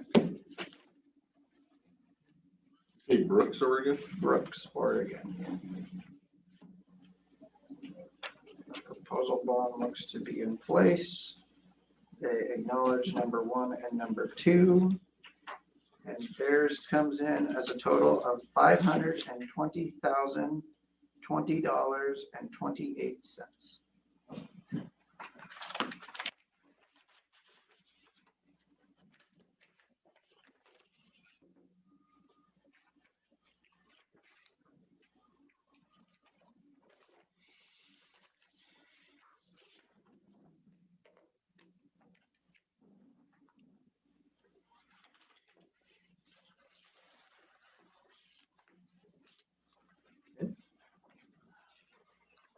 Entertain a motion. Mr. Chairman, I make a motion that we remit these bids back to Public Works for recommendation. I will second the motion. Okay, we've got a motion and a second to return these back to Public Works for review and recommendation. All those in favor, say aye. Aye. Aye, motion passed. Good, good estimating there. Thank you. You just never know, right? I know, you never. I was pretty excited about that. Yeah. They had 2 right on your number and 2 right on a different number, so. Yeah. Okay, next up Same school. is the countywide edge line CRP bid opening for improvement of various county roads by the installation of extruded thermoplastic line and other work, all in accordance with contract plans, provisions, and standard specifications. All right. We have 4 businesses that have bid. The engineer's estimate is $133,520. First off, we have Hicks Striping and Curbing from Brooks, Oregon.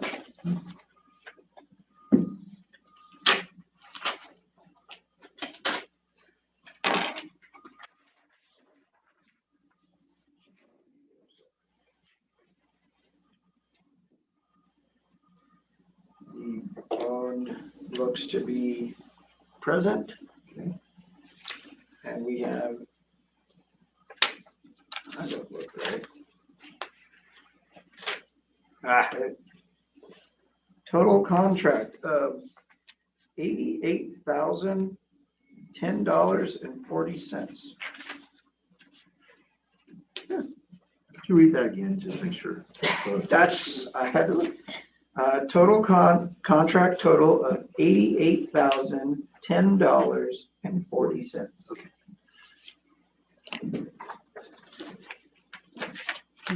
Good way to start.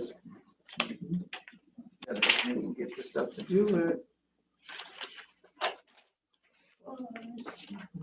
That was probably the difference on the last bid form is what they were paying for their 2 that were. $40,000 difference.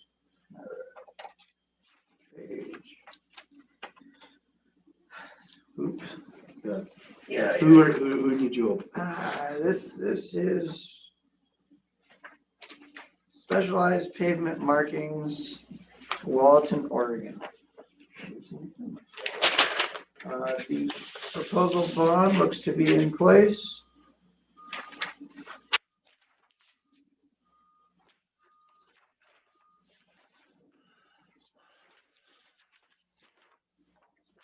What he's looking at, is this about the right number of bidders you expected to receive on these?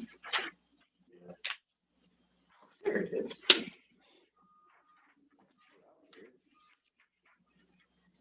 Total price $100,868.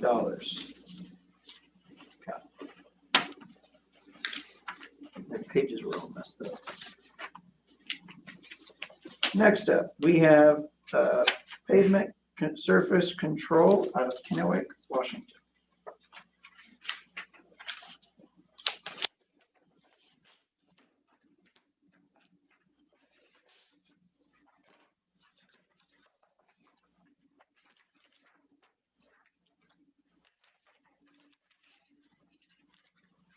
Bond is in place. Total contract of $91,490.40.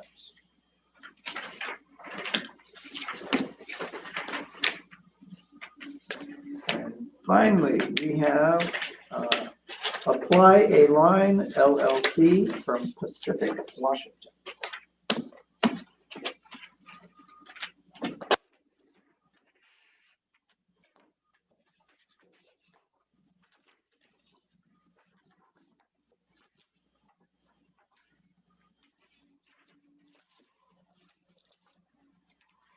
Here's a check. Total bonus.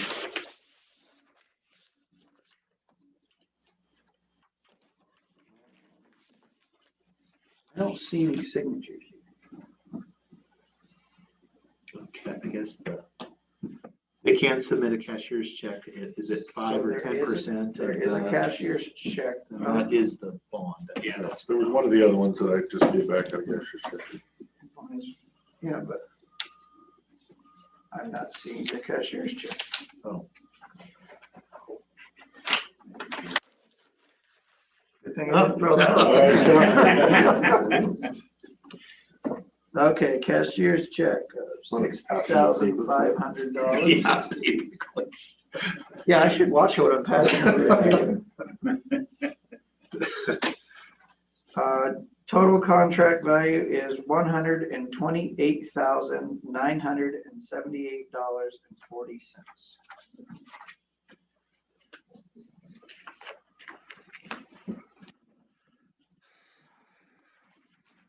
Mr. Chairman, I would make a motion that we remand these contracts back to the Public Works Department for their review. Okay. I would second the motion. Okay, I have a motion, a second, to return back to Public Works for review. All those in favor, say aye. Aye. Aye, motion passes.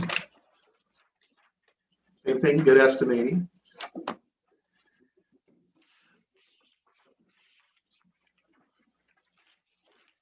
All right. Thank you. See you later. Thank you. Okay, next is a request for proposals opening. This is for the audio visual system RFP to identify and select a qualified vendor to design, install, and support an audio visual system for the Board of County Commissioners Public Meeting Room located in the new, yet to be named County Services Building. Yet to be named, I like that. Yes. Good afternoon, Commissioners. So we received 4. One, it's recommended by the PA, we reject because they didn't, Was it timely? they or- didn't submit it properly, timely, but not non-compliant in their submittal. So we'll need to reject this one. And then these are IT RFPs, so they're not low bidder. There's multiple factors and there's no bond. So I don't know if you want to just open read the them. name and look them through. The one that we're rejecting is from Hyphen, which aren't they the ones that are doing our furniture? Okay. And it was just, Yeah, could you elaborate on the? Gonna have to be, and I think I talked to the PA about maybe changing our process in the future. They're supposed to be in a sealed envelope marked. oh, yeah, sealed bid and not an open. I talked to the PA, he said, we could accept them via email because they're not low bid, like Right. Public Works, but that's not the way we released them this time, so we need to be, No, Yeah, they have to be to the conditions that we put. in. Right, right. or we invite a Right. problem. Another color. Yeah, if it's not low bid, I don't see why we don't change that. And there may be multiple prices because we included an optional number for them for the unnamed conference rooms. So it might be kind of confusing if you're looking for a price. I think it's gonna be a good little confusing. It has to do with IT, it's gonna be confusing. It's a learning process with PAs and us on this new, These are always RFPs are it's in between personal services and what you just they did. generally, yeah, you just, here's the two, and you. Give it back to staff. Okay, pricing. Equipment and materials, technical services, optional. Project subto, sales tax to be decided. Estimated project total is $55,665. And this is from Avidex, Audio Video Integrated Design Excellent from Spokane, Washington. Well, that number doesn't scare me to death, so I'm okay with that. And, more copies. And this is more than just the commissioner's room, this includes those other rooms, correct? It's an optional. The decision will be made on the commissioner's room. The other ones are optional. Okay, this one is from Delta AV, Gresham, Oregon.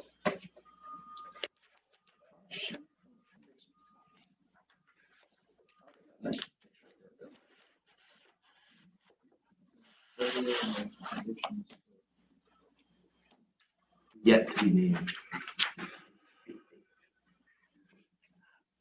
Call it the Rock Building. Two I Bs. think we're gonna have a Two contest, Bs. Yeah. or we're gonna have a, and see. And then we're gonna vote. Usually you have to die before they name something. Yeah, I don't want, yeah. I was gonna say, I'm sorry, nobody, we're getting off topic, I'm sorry, I'm gonna get yelled at by the clerk. So Probably This true. is, yeah. I'm just giving. Okay, appendix B cost sheet, first year total cost, $72,838.31 is the base bid, $92,260.11 with all additive alternatives. And then there's some optional proposals on top of that.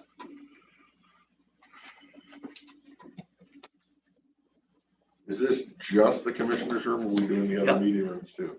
Now, this It's looks like a optional. shoebox. We said they There's could, some other options in there. we said they could submit a price for that as an option, but it wouldn't be, the award wouldn't be based on the option. Right.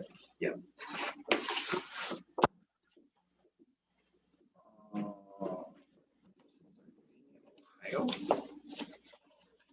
So this should answer the question for all the people that says, why don't we upgrade our Zoom in this building before we move? Because the price tag is $50,000 to $70,000, so we're waiting. Be 20. This one could be 20. Well, they went all out on the box. It's 3 pages thick, or 3 inches thick, so.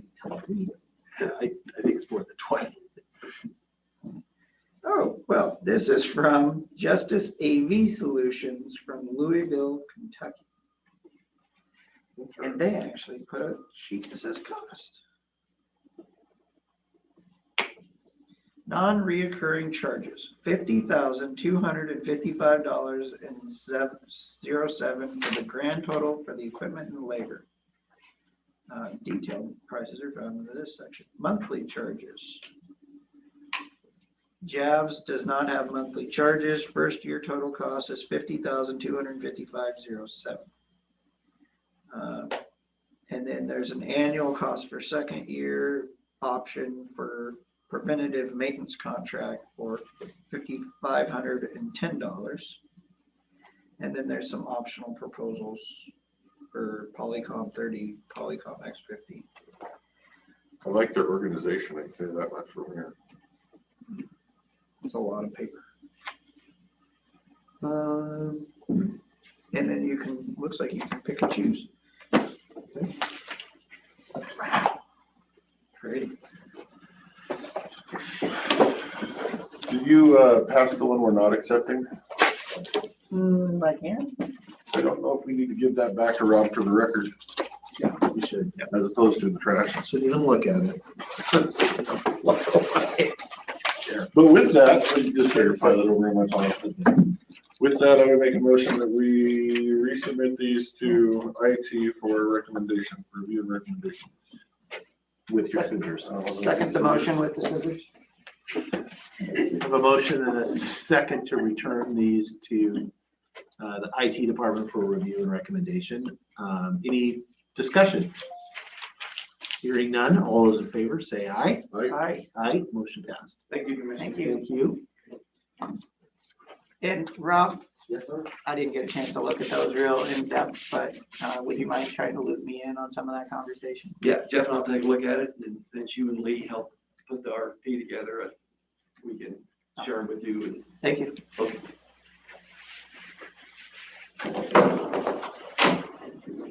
I think so. Yeah, I kind of figured you'd be walking hand in hand with like the IT part of our room over there. Huh? I said, I figured you'd be walking hand in hand with IT for what your opinion is of what the need of that room over there. So, I try not to walk hand in hand with him. well, then you will both be going forward and doing good work. Hi, Ruby. Looks like you're having fun today. Loads of fun. Lovely day. We're even 10 minutes in. We're running 10 minutes ahead of schedule, so. I don't know if Steven's on the line or not. I'm Joe, not seeing him yet. Joe will not be joining us today. He is very sick. So it's going to be Steven. You could probably get an update here in a couple of weeks in terms of speculations for the future, if Steven doesn't have that. But I'm pretty sure he can be up to speed. I think he was gonna have a conversation with Don yesterday, so. Okay.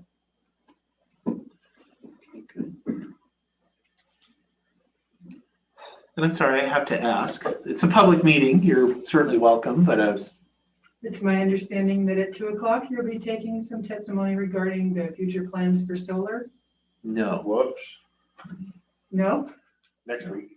No, week. next Tuesday. Yes. Next Tuesday, okay, well. It's public, please. If I may ask, did you get your information from the radio, the newspaper, Facebook? It was handouts, Okay. just found a sheet and anyone interested to come and this Okay. is the date. I was just trying to get ahead of it if I knew where. There was a it mistake from, somewhere. that would clear somewhere. Yeah. Yes, the public hearing is next week. We'll be hearing at 2 o'clock to 2:30 and then again at 6 o'clock at night until Okay, whenever, all right, here and on Zoom. So sorry you can't speak today, but please come back. okay, I will do that. And you're welcome to Or you can- stay Yeah, or you and can sit through our. sit through the rest of our meeting if you want. I'd love to get your information because you have to sign up ahead of time. Sure, sure. Deborah, Deborah, O-R-A-H, like Deborah, actually. Last name Kramer with a C. And then, With a C. hopefully Don will have availability in Lease At 2 sometime. o'clock. And comment. I go by Catherine. Give Jim the Rex, that's better, so then I know. Rewards, that's a bad term. Oh, Award. award? Awards. Is that what I heard? Gold platinum. maybe. Sorry. Oh, we're gonna need the building. Ooh, that could be the running. Thank you for allowing Pretty me to sure do a they'll turn it in. rehearsal. You bet. Came to the right place, though. Yeah. He's in, using contract negotiation right now, so you know how time consuming that can be. Oh, Dawn is. Yeah. And he wants to be here for that. Yeah, they put a speed. Well, how are things otherwise while we're waiting for Stephen to They're come going good. How on? about with you guys? Huh? I'm smiling, it's just. Yeah, it's the mask. I can't sorry. see. Yes, I'm frowning. I'm finding that I smile harder so that people can see my cheeks. Oh, smile with your You eyes. start learning how to tell the wrinkle of the mask. Yeah, from, well, Yeah.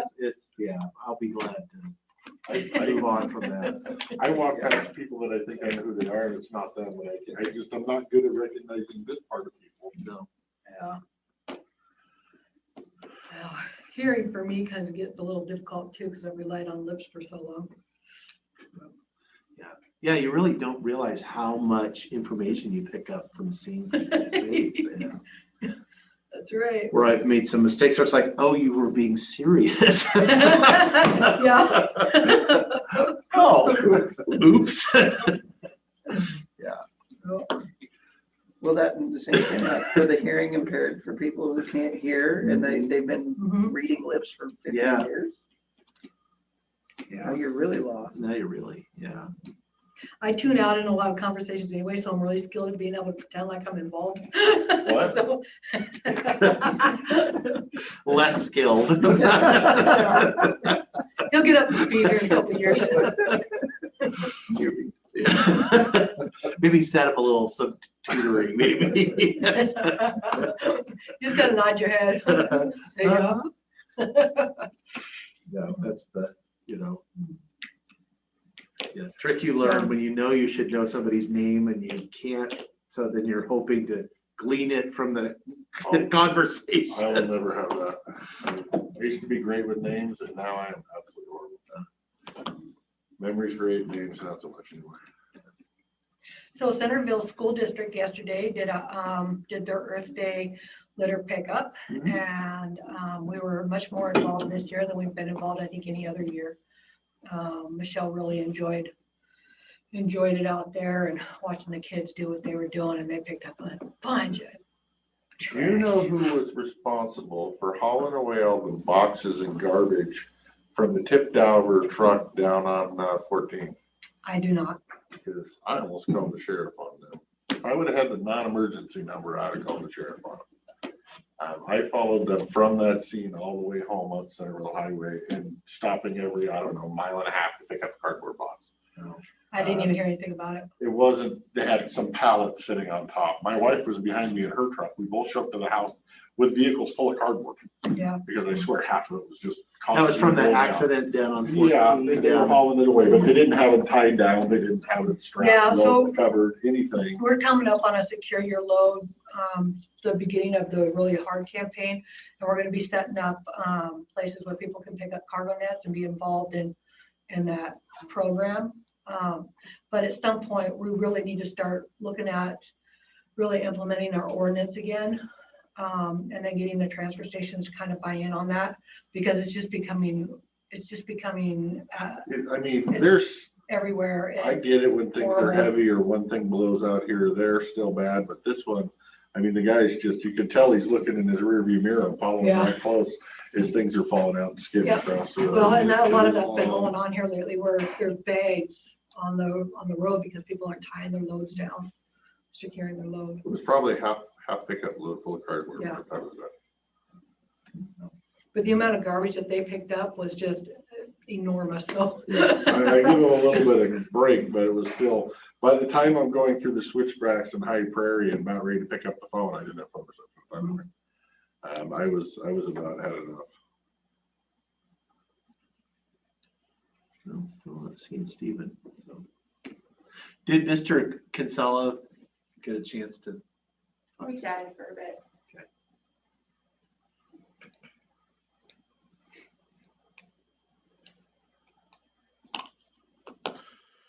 Well, I guess we can pass the consent while we're waiting if we want.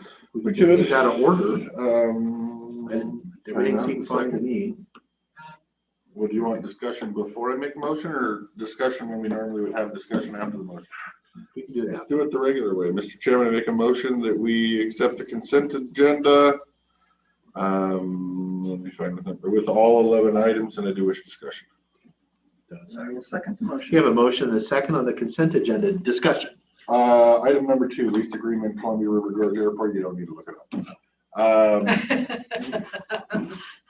That is again, what that dollar number, 9,000 a month or something like that. I'm assuming that goes to the airport budget and not max split between the counties. No, it goes to the budget. Good enough. It's done. Discussion over, ready to vote. Okay. Any other discussion? I just got an email from Steve that he's on the line. Yeah. Oh, okay. I emailed and asked him. He just, Okay. All those in favor say aye. Aye. Aye, motion passed. Since Steve wasn't here, I won't tell you what the motion was, Steve, but I was to approve the We'll figure it consent. out here shortly. I won't scare you, it's okay. Can you guys hear me? Yes. More importantly, can you hear us? The answer would be no. All right, it is now 2:00. So this is our scheduled Republic Services quarterly update. And I believe we have Steve Gilmore. I don't believe, I can see you're on the line, Mr. Gilmore. And I understand that it will just be you joining us today. Yeah, Joe may pop on, but he is feeling very under the weather. So he likely will not be attending. Or if he was, he would just be on mute because of his cough. So. Okay, well then the floor is yours, sir. Well, great. Well, hey, thank you so much for allowing us to give you a quarterly update. There's a lot of good news to report, thankfully. Year-to-date activity at the landfill is up 4.1% over the first quarter of last year, which is very exciting. Great January, great February, a little down in March, but that's kind of the ups and downs of the economy starting that's one of the challenges. There's inconsistency in terms of how 1 month goes to the next month to the next month. But the good news is that the economy generally has opened back up from COVID restrictions. And we're seeing benefits to both special waste volumes and municipal volumes. Many of our counties are actually seeing double-digit volume growth.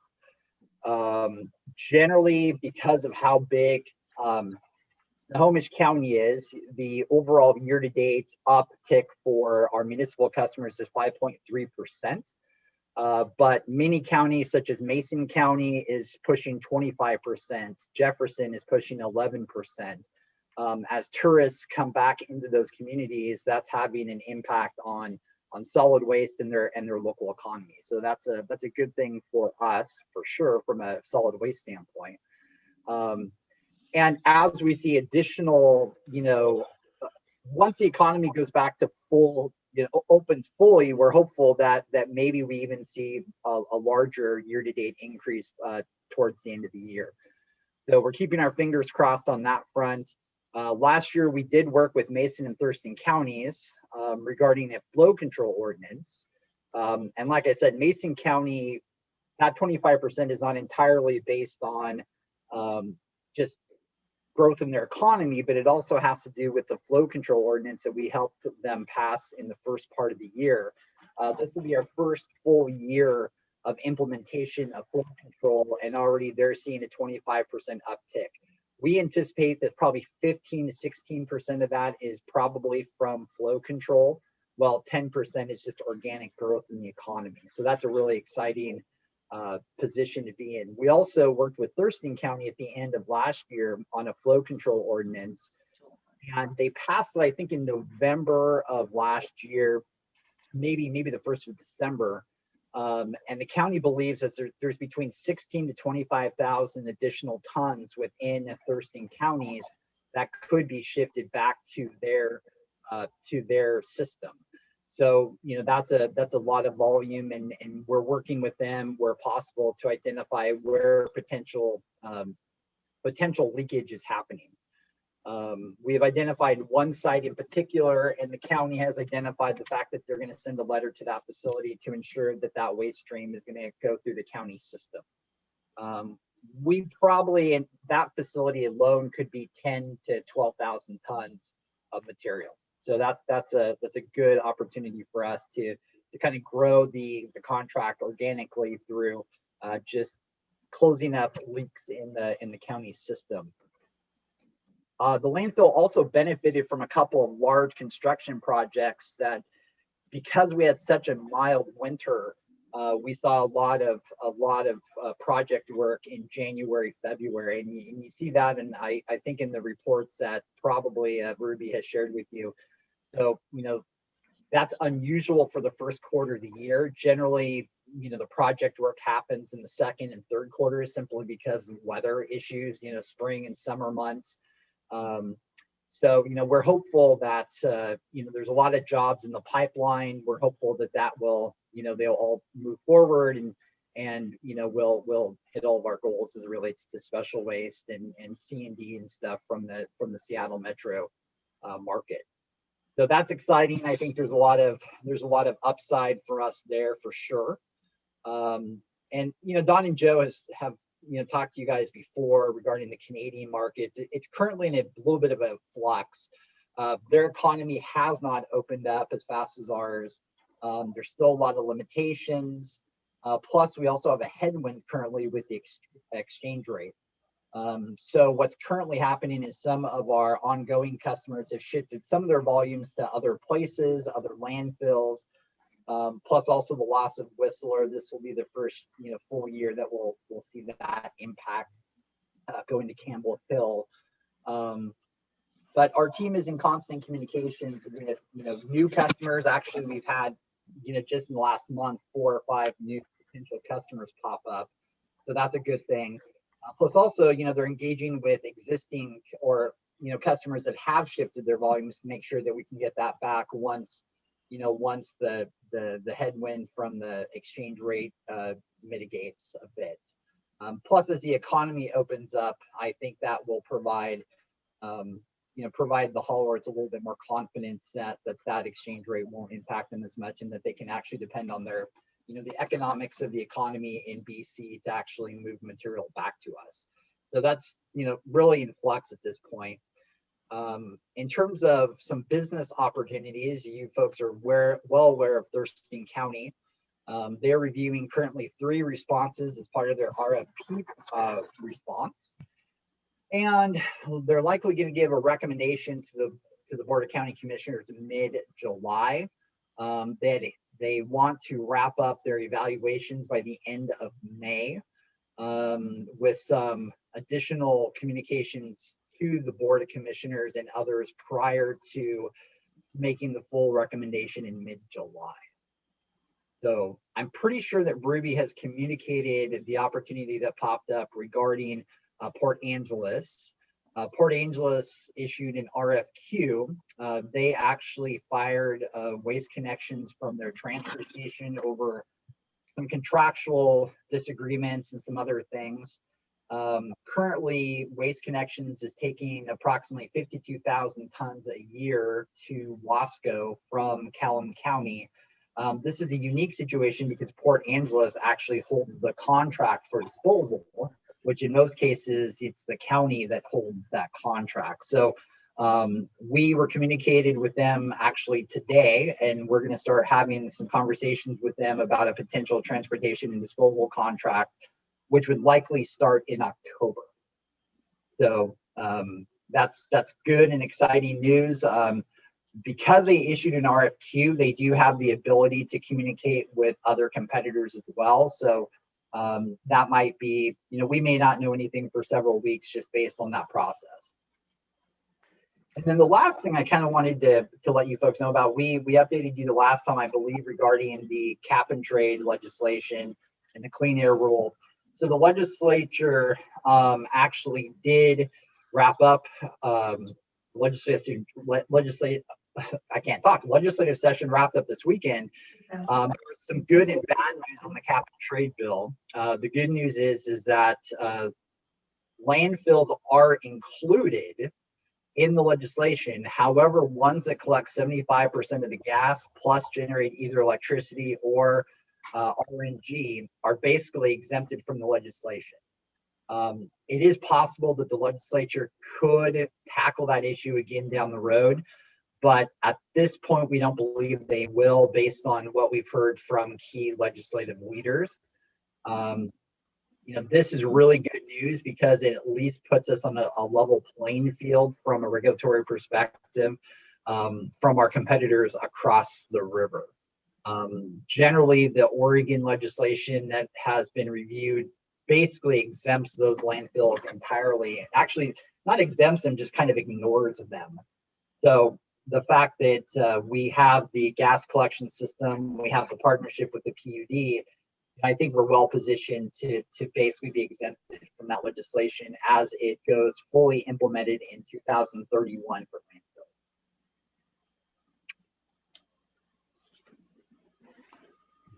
That is all I have for you folks. I knew I threw a lot at you, but do you have any questions for me?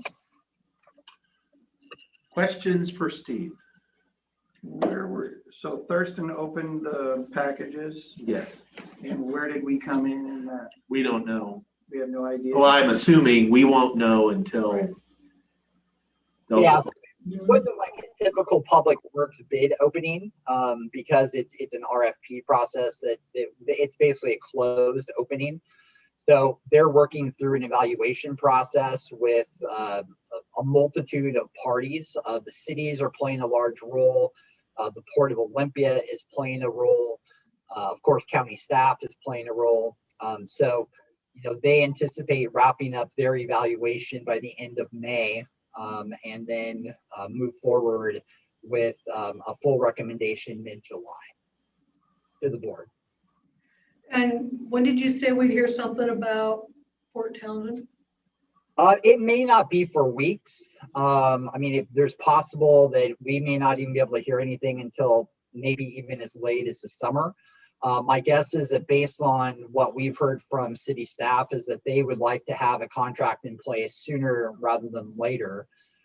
So my guess would be that likely we will know probably within 6 to 8 weeks in terms of who has won that business. And Stephen, what you were, could you expand on why did they cancel the contract or? Yeah, so it was a really interesting situation. So over the last 5 to 7 years, there's been ongoing kind of conflicts between Waste Connections and the city regarding certain parts of their contract. Misunderstandings, I would say.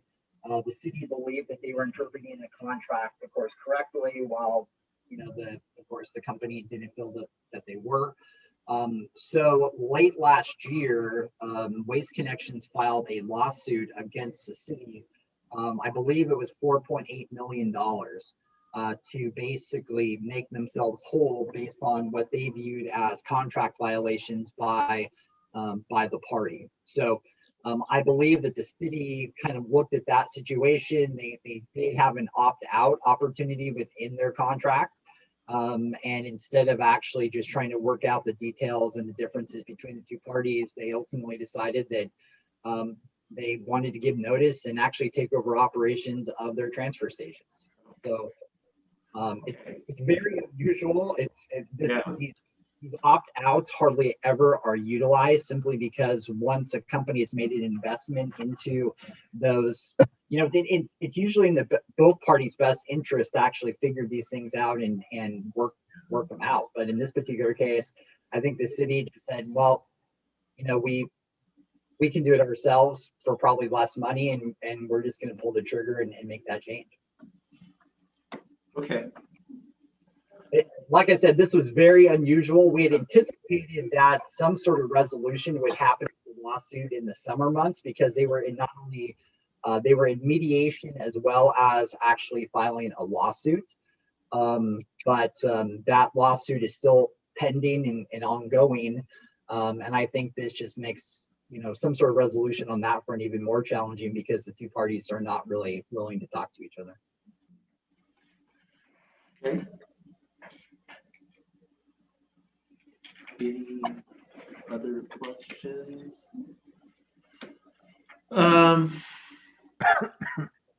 Yeah. No.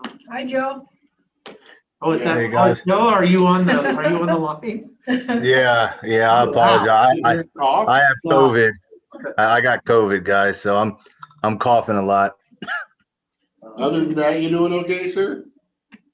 Yeah. I did went to Europe, moved from Texas, and I got COVID, a year after this thing started. I can't win for losing. That's because you moved out of Texas. Texas people are immune to it. Yeah. Not Texas anymore. All right. Anything that you would like to or are able to add, Joe? I didn't realize you didn't have to get out. Yeah, no, I asked Steve to kind of step in for me, do this, but no, what Steve said, we are, we're getting a lot of, I guess you would say, bites in the fishing world, from the rates in the BC market right now. Cache Creek is up there, Belcourt, they went back online. But the whole market up there right now is getting real touchy. So a lot of customers are trying to bring all of their waste streams back, which is good for us. As long as they don't have the flow control up there, which is working very well. We have some other opportunities up there in Canada as well that are starting to come to fruition from a standpoint of new customers and want to work through some partnerships. We have Whitman County that we're trying to get back online. We just pitched them some ideas out in the Spokane Valley area. Spokane waste energy facility is going through a major overhaul with some maintenance. So you're going to see an influx of MSW coming from the Spokane regional area. So we're going to see an influx there, but we are ready to tackle it. Other than that, I'm going to shut up now, so I'm starting to get winded, but yeah, that's about it. Hey, yeah, go back on your 2-week vacation, sir.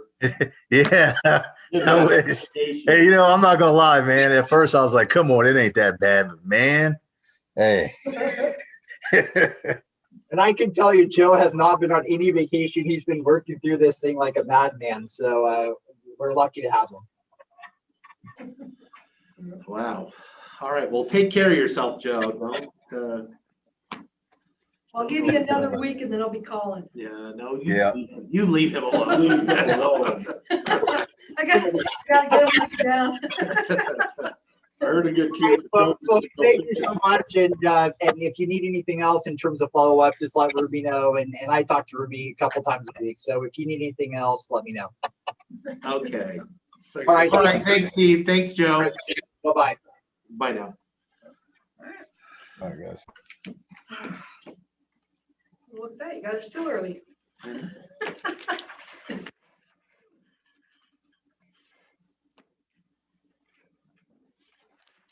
Yeah, we can pay the bills, I guess, while the treasurer's getting himself. Jake's throat's probably sore from doing all those bid openings. So I figured I'd- Okay. You're Over next to.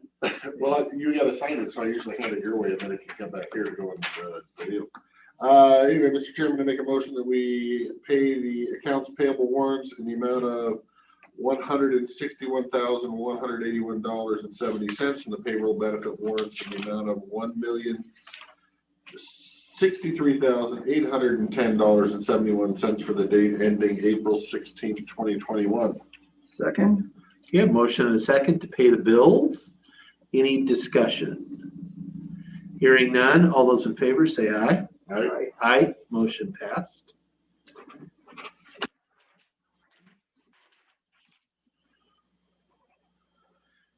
Joe, you don't sound so good. I haven't coffee, you didn't sound. Well, it's funny, we were talking about when they were down, a couple months ago for their visit. You would think people that work for a landfill should be like immune to all You would viruses. think everything, because they're, Yeah, but how often is he actually out there? on the face. That's true. Mr. Treasurer, if you're willing and available. Whenever you call. Oh, I forgot. Bring a handout. I'm just gonna I'll email when I get back, but I was gonna email and then Lee called me and she said that you guys were running a bit ahead, so I got out of my groove. Oh, this looks very familiar. Yeah, hopefully that's good. It should.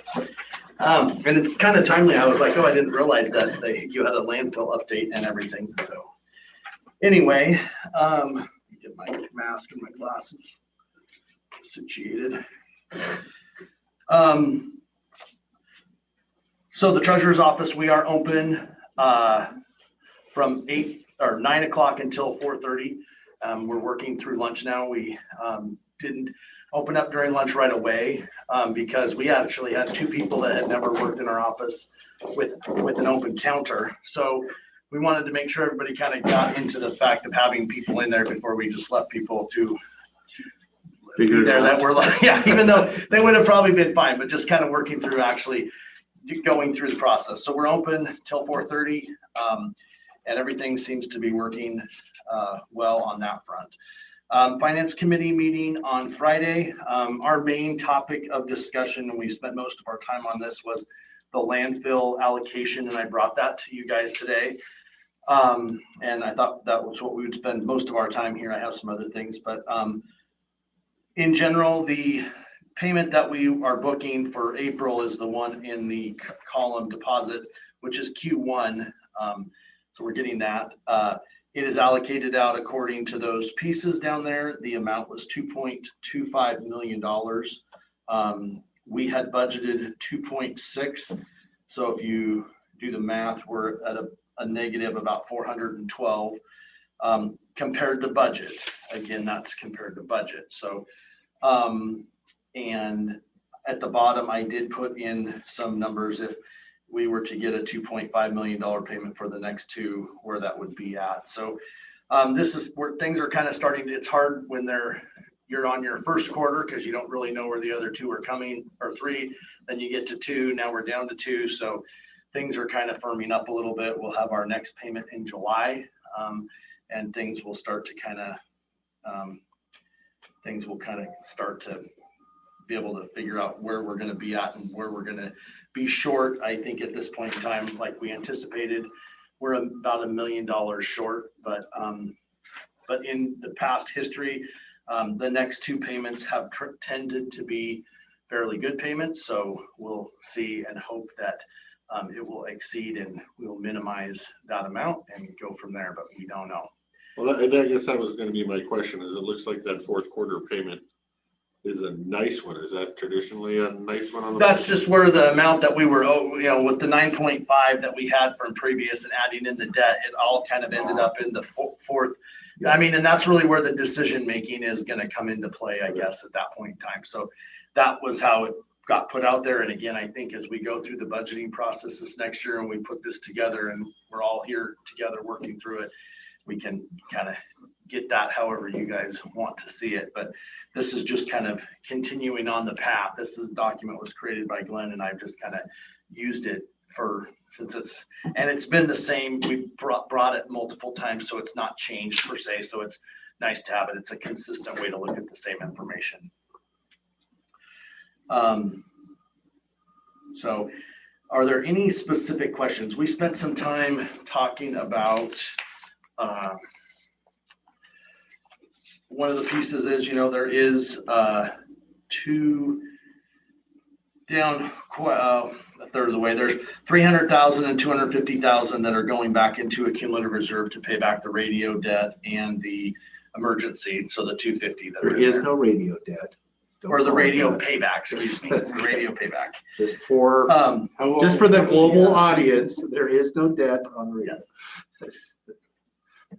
How long went now? The separate question off topic, doing that. So we spent some time talking about that, and then the 555. I believe that's the last time the Dallasport wastewater facility, that payment is this year, so that will go away as well. So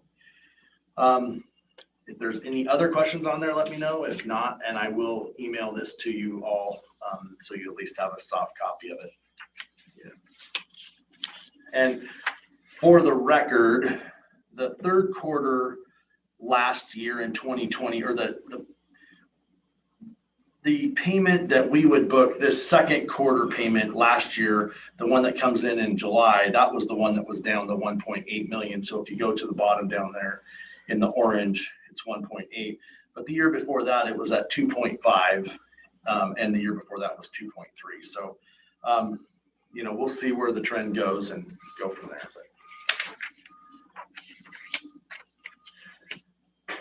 The next finance committee meeting will be the 14th at 9 a.m. The treasurer's office almost has the pieces posted for the surplus sale of the sheriff's property that will be May 19th. I think that's going live tomorrow or something like that by the time they got that all put in there. We appreciate you guys helping us with that so we can get that going and sold. Currently, we're neck deep in tax payments and payment processing and phone calls and so on and so forth. I break the year down into a couple different pieces, but I would say of the total revenues that were billed on 2021, we're at about 38% of collections. And on the first half, if you just take the total bill and divide it by half, we're at about 75% of that number. And we usually will end up with, we have quite a few people that will pay in full. So we should be a little bit ahead of that. So we're making good headway. We have it steady. stream of folks in the office, and we're still utilizing the drop boxes and the online payments and going through that kind of thing. So, so far has been good. We will hopefully crank out the rest of the week and get the rest of it collected. That's all I have to report, unless there's any questions. Questions for the treasurer? No? Okay. Thank you, sir. Thank you, gentlemen. I appreciate it.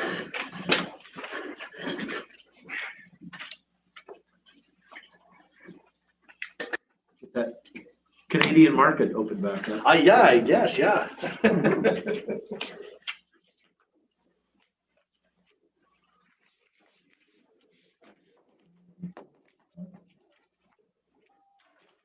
Okay, board pending before we, did you have anything or you, oh, I'm here at Mochi's invitation. yes, we're all here at Mochi's invitation. So. This is the Gorge Commission letter. Did you want? Oh, yes. Yeah, let's talk. This was, we were supposed to.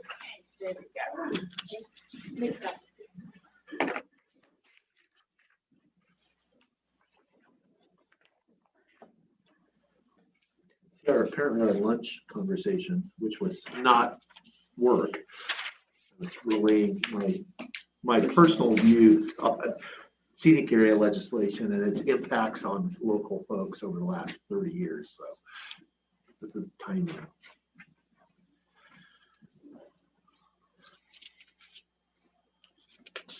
Yes. So what this basically is asking us is that, you know, Gorge 2020, they updated, it's, you know, been concurred now.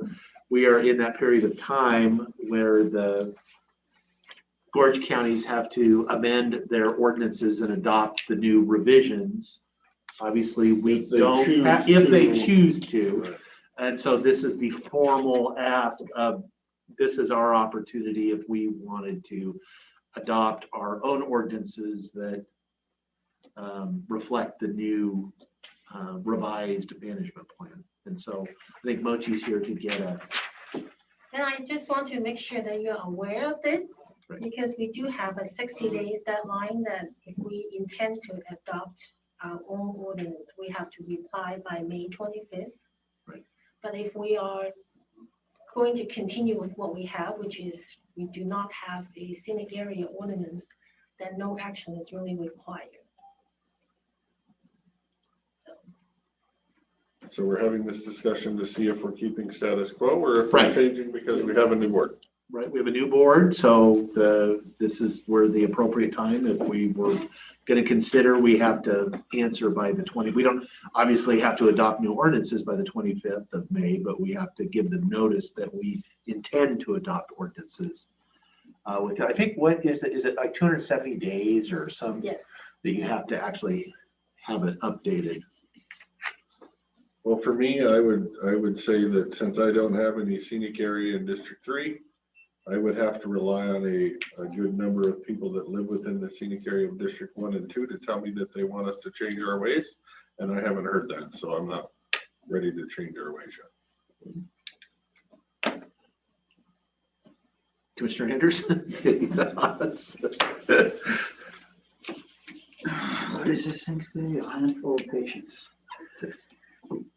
You read your fortune cookie?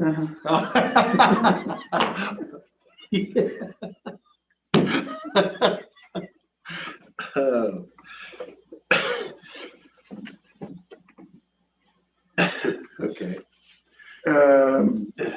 It sounds like we get access to the dollars even though we've never signed on. And if we've made it 30 years, Yeah. then we're finally getting the dollars after not signing on. What benefit would we have for signing on? Yeah, and not to, I'll just play the devil's advocate, although I think I cleared my position as I don't seek us changing, but I mean, the only downside is that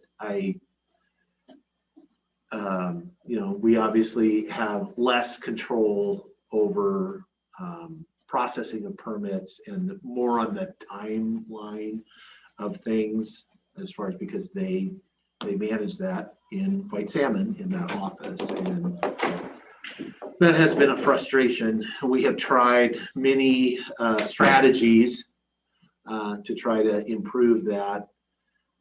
I think it's marginally better. Yeah, Mochi's like, better is a relative term, I guess.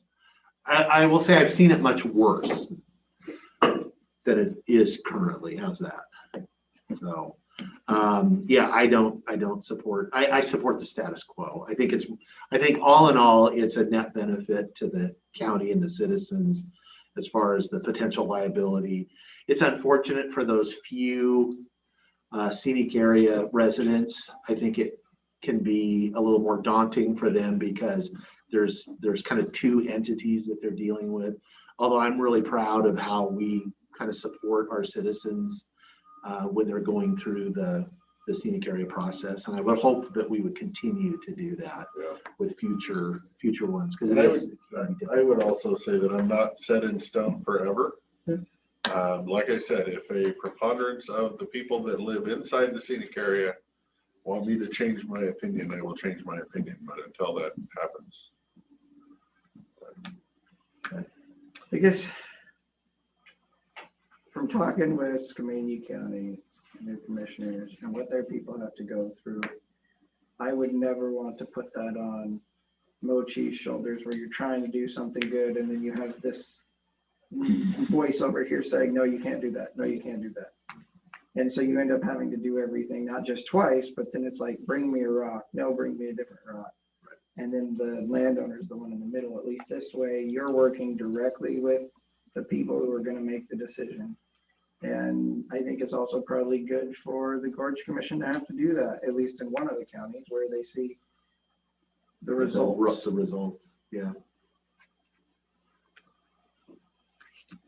Yeah, so I think it's unanimous that we will stick with the status quo. And so that in one of those nice situations where we're required to do nothing. Yes, you don't need to do anything. Okay, good. Okay, thank you. Okay. You didn't even need your report. Well, no, I think that's for later. Any other issues as far as in board pending before we have a discussion? You got anything? Oh, yes. No. So, thank you, Lisa. So I'm just trying to follow up on the Dean Enterprise rezone. Oh, yeah. Because the board decided last week to have our own public hearing. Yes. And I just wanted to check in with the venue and the date for that. Because traditionally, when we have a public hearing outside of the county seat, outside Goldendale, we typically will have that in Pioneer Center because we have full control over that. And I believe the senior dining hall will probably be a better location for us since of COVID restrictions. So that's one option, but I just want to bring it up for discussion. Thoughts? I like having meetings closer to the people, so the people who want to come out and show up. It was nice to see somebody actually showed up that was going to be in person for once. We saw what happened out at the fairgrounds where the internet cut out halfway through. Yeah. I would hate to be in the middle of a hearing where we're all sitting in White Salmon, but the internet cuts out on us and we don't get to take the testimony. That would not be fun. Also, like in here, we have this really nice mic system so that when we do the recording, we can hear everything. So we'd have to think about that pretty well. Yeah, my first take on it was get it as close to the people affected as possible. But with the issues we did have trying to go outside of the building, without the technology, I can fully support not doing it this time because of COVID restrictions, because of not having the technology. So, okay. And I don't know what you got essentially down at the Pioneer Center. So Yeah, I will- that would be I my will follow question. your guidance, and this is your district, so I will follow your guidance. Yeah, what is the setup as far, I mean, we know it works well here. But we have, in the past, if we had, we have set up at the I would say if I'm not doing it here, I would really, the Pioneer Center is another county government facility. That's always been our other place that we went. But we also were doing them live. We weren't doing them Zoom and online and everything. It was, humans came into the room and talked to us. That's how we did it, which that facility works great for that. But yeah, I don't know what kind of capability we have down at the West End. Definitely, we do not have. I know we don't have that. And when we have traveled for public hearings, we have a portable recording system, that little system that we set up, the little speakers. Right. I would imagine there is Wi-Fi down at the Pioneer Center. We'd have to probably borrow a computer down there. So I would want to make sure that whoever we have speaking, if they're in person, that there's an actual mic for them. So people participating via Zoom would be able to hear the person speaking. That's my biggest worry technology wise. And again, I don't know what's down there, so. Well, I'm fine with having it here. I think given all of the, because folks that don't want to travel, I think most people they gonna can do it by anyway. Zoom, so it doesn't really matter where we have it. I think the world is a little different now. So I think if the consensus is we would have it here in the chambers, I would suggest we do it in the evening. Okay. It would be my preference because people are at work so that they have an opportunity. That's what we've typically done on these land use issues so that people have an opportunity to participate. As far as dates. Is that the decision? We're having it here, either in person and Zoom? Yeah, I would say both. I mean, Yeah. in person and both. You okay with that? Everything we do Zoom, right? Well, Yes, right. everything. That's just a given. I was just clarifying that you were in favor of here too. I'm almost, the other thing is if we are looking at our COVID numbers, I don't want to find something out 3 weeks and then we drop back to level 2. So at least this way, we know the Zoom will be available. Right. Like if something happens, we can still have it. It would just be. That's what I'm saying. Because of Yeah. COVID, I think we need to rein in our going out and having a hands-on approach into the community. Okay, so we'll be here in the evening, and I will coordinate with Lee to find a date. Set a date. Yes. Do we have like specific, what are we, Tuesday, Thursday? They're generally on Tuesdays, but Tuesdays. that's flexible. Yeah, Tuesday or Thursday. Let's see if I can find one Tuesday night. I'd say somebody might have busy Tuesday night, so that's why I asked.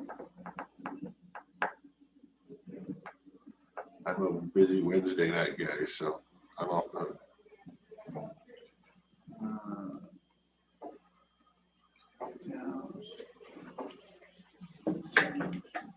He's like in August already. Yeah. No, I mean, We hear a lot of clicking over there. June 1st. Jax has baseball game. Right, that's right. No, on Tuesday nights. Family first, that's right. I'm fine with that. Is the end of May too soon for you? No? What about the 18th or 25th? Well, you're saying Tuesday nights. If we were gonna do it on a Tuesday, it would have to be June 1st, Oh, that's your first one available? Okay, sorry, I misunderstood. unless we went to a Thursday. Yeah, I'm looking at that too. He has games. We I could do May 13th on a Thursday night. It might be pushing because we have to advertise. We have to give notice. Yeah.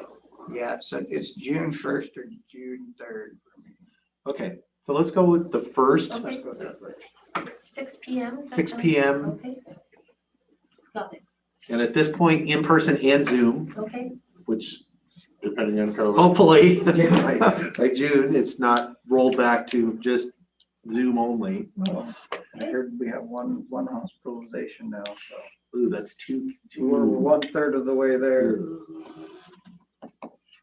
And that, from this morning, Jeff, on what's going on across the river, that's really scary. No, I heard some bad stuff out in Dufur. Those are your folks. What are you doing over there? Apparently not enough. Apparently not. I think it was somebody's funeral. It was yeah, it wasn't a funeral, but it was a gathering. Well, it is now. Yeah. That was. Hot mic. Hot mic. Yes. Well, I can't even recover from that. Okay, so is that it, or do we now need to go to executive session for my disciplinary hearings? Any other pending issues before that? I'm assuming at some point either Jeff is gonna pop in for our color choices, or we need to go over them so we know the answers that Lee could give them when we're not here. So that's the only thing I have for pending.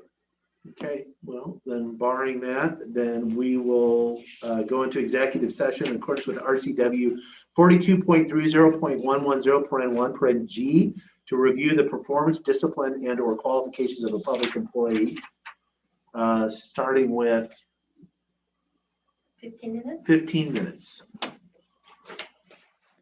And for folks on the Zoom call, we will come back, but we have no other business scheduled the rest of the day. But you are welcome to come back in 15 minutes. Which we may not be here in 15 minutes if we had to extend. So if you come back Right. and we're not here, we extend it. We So extend it, so. we never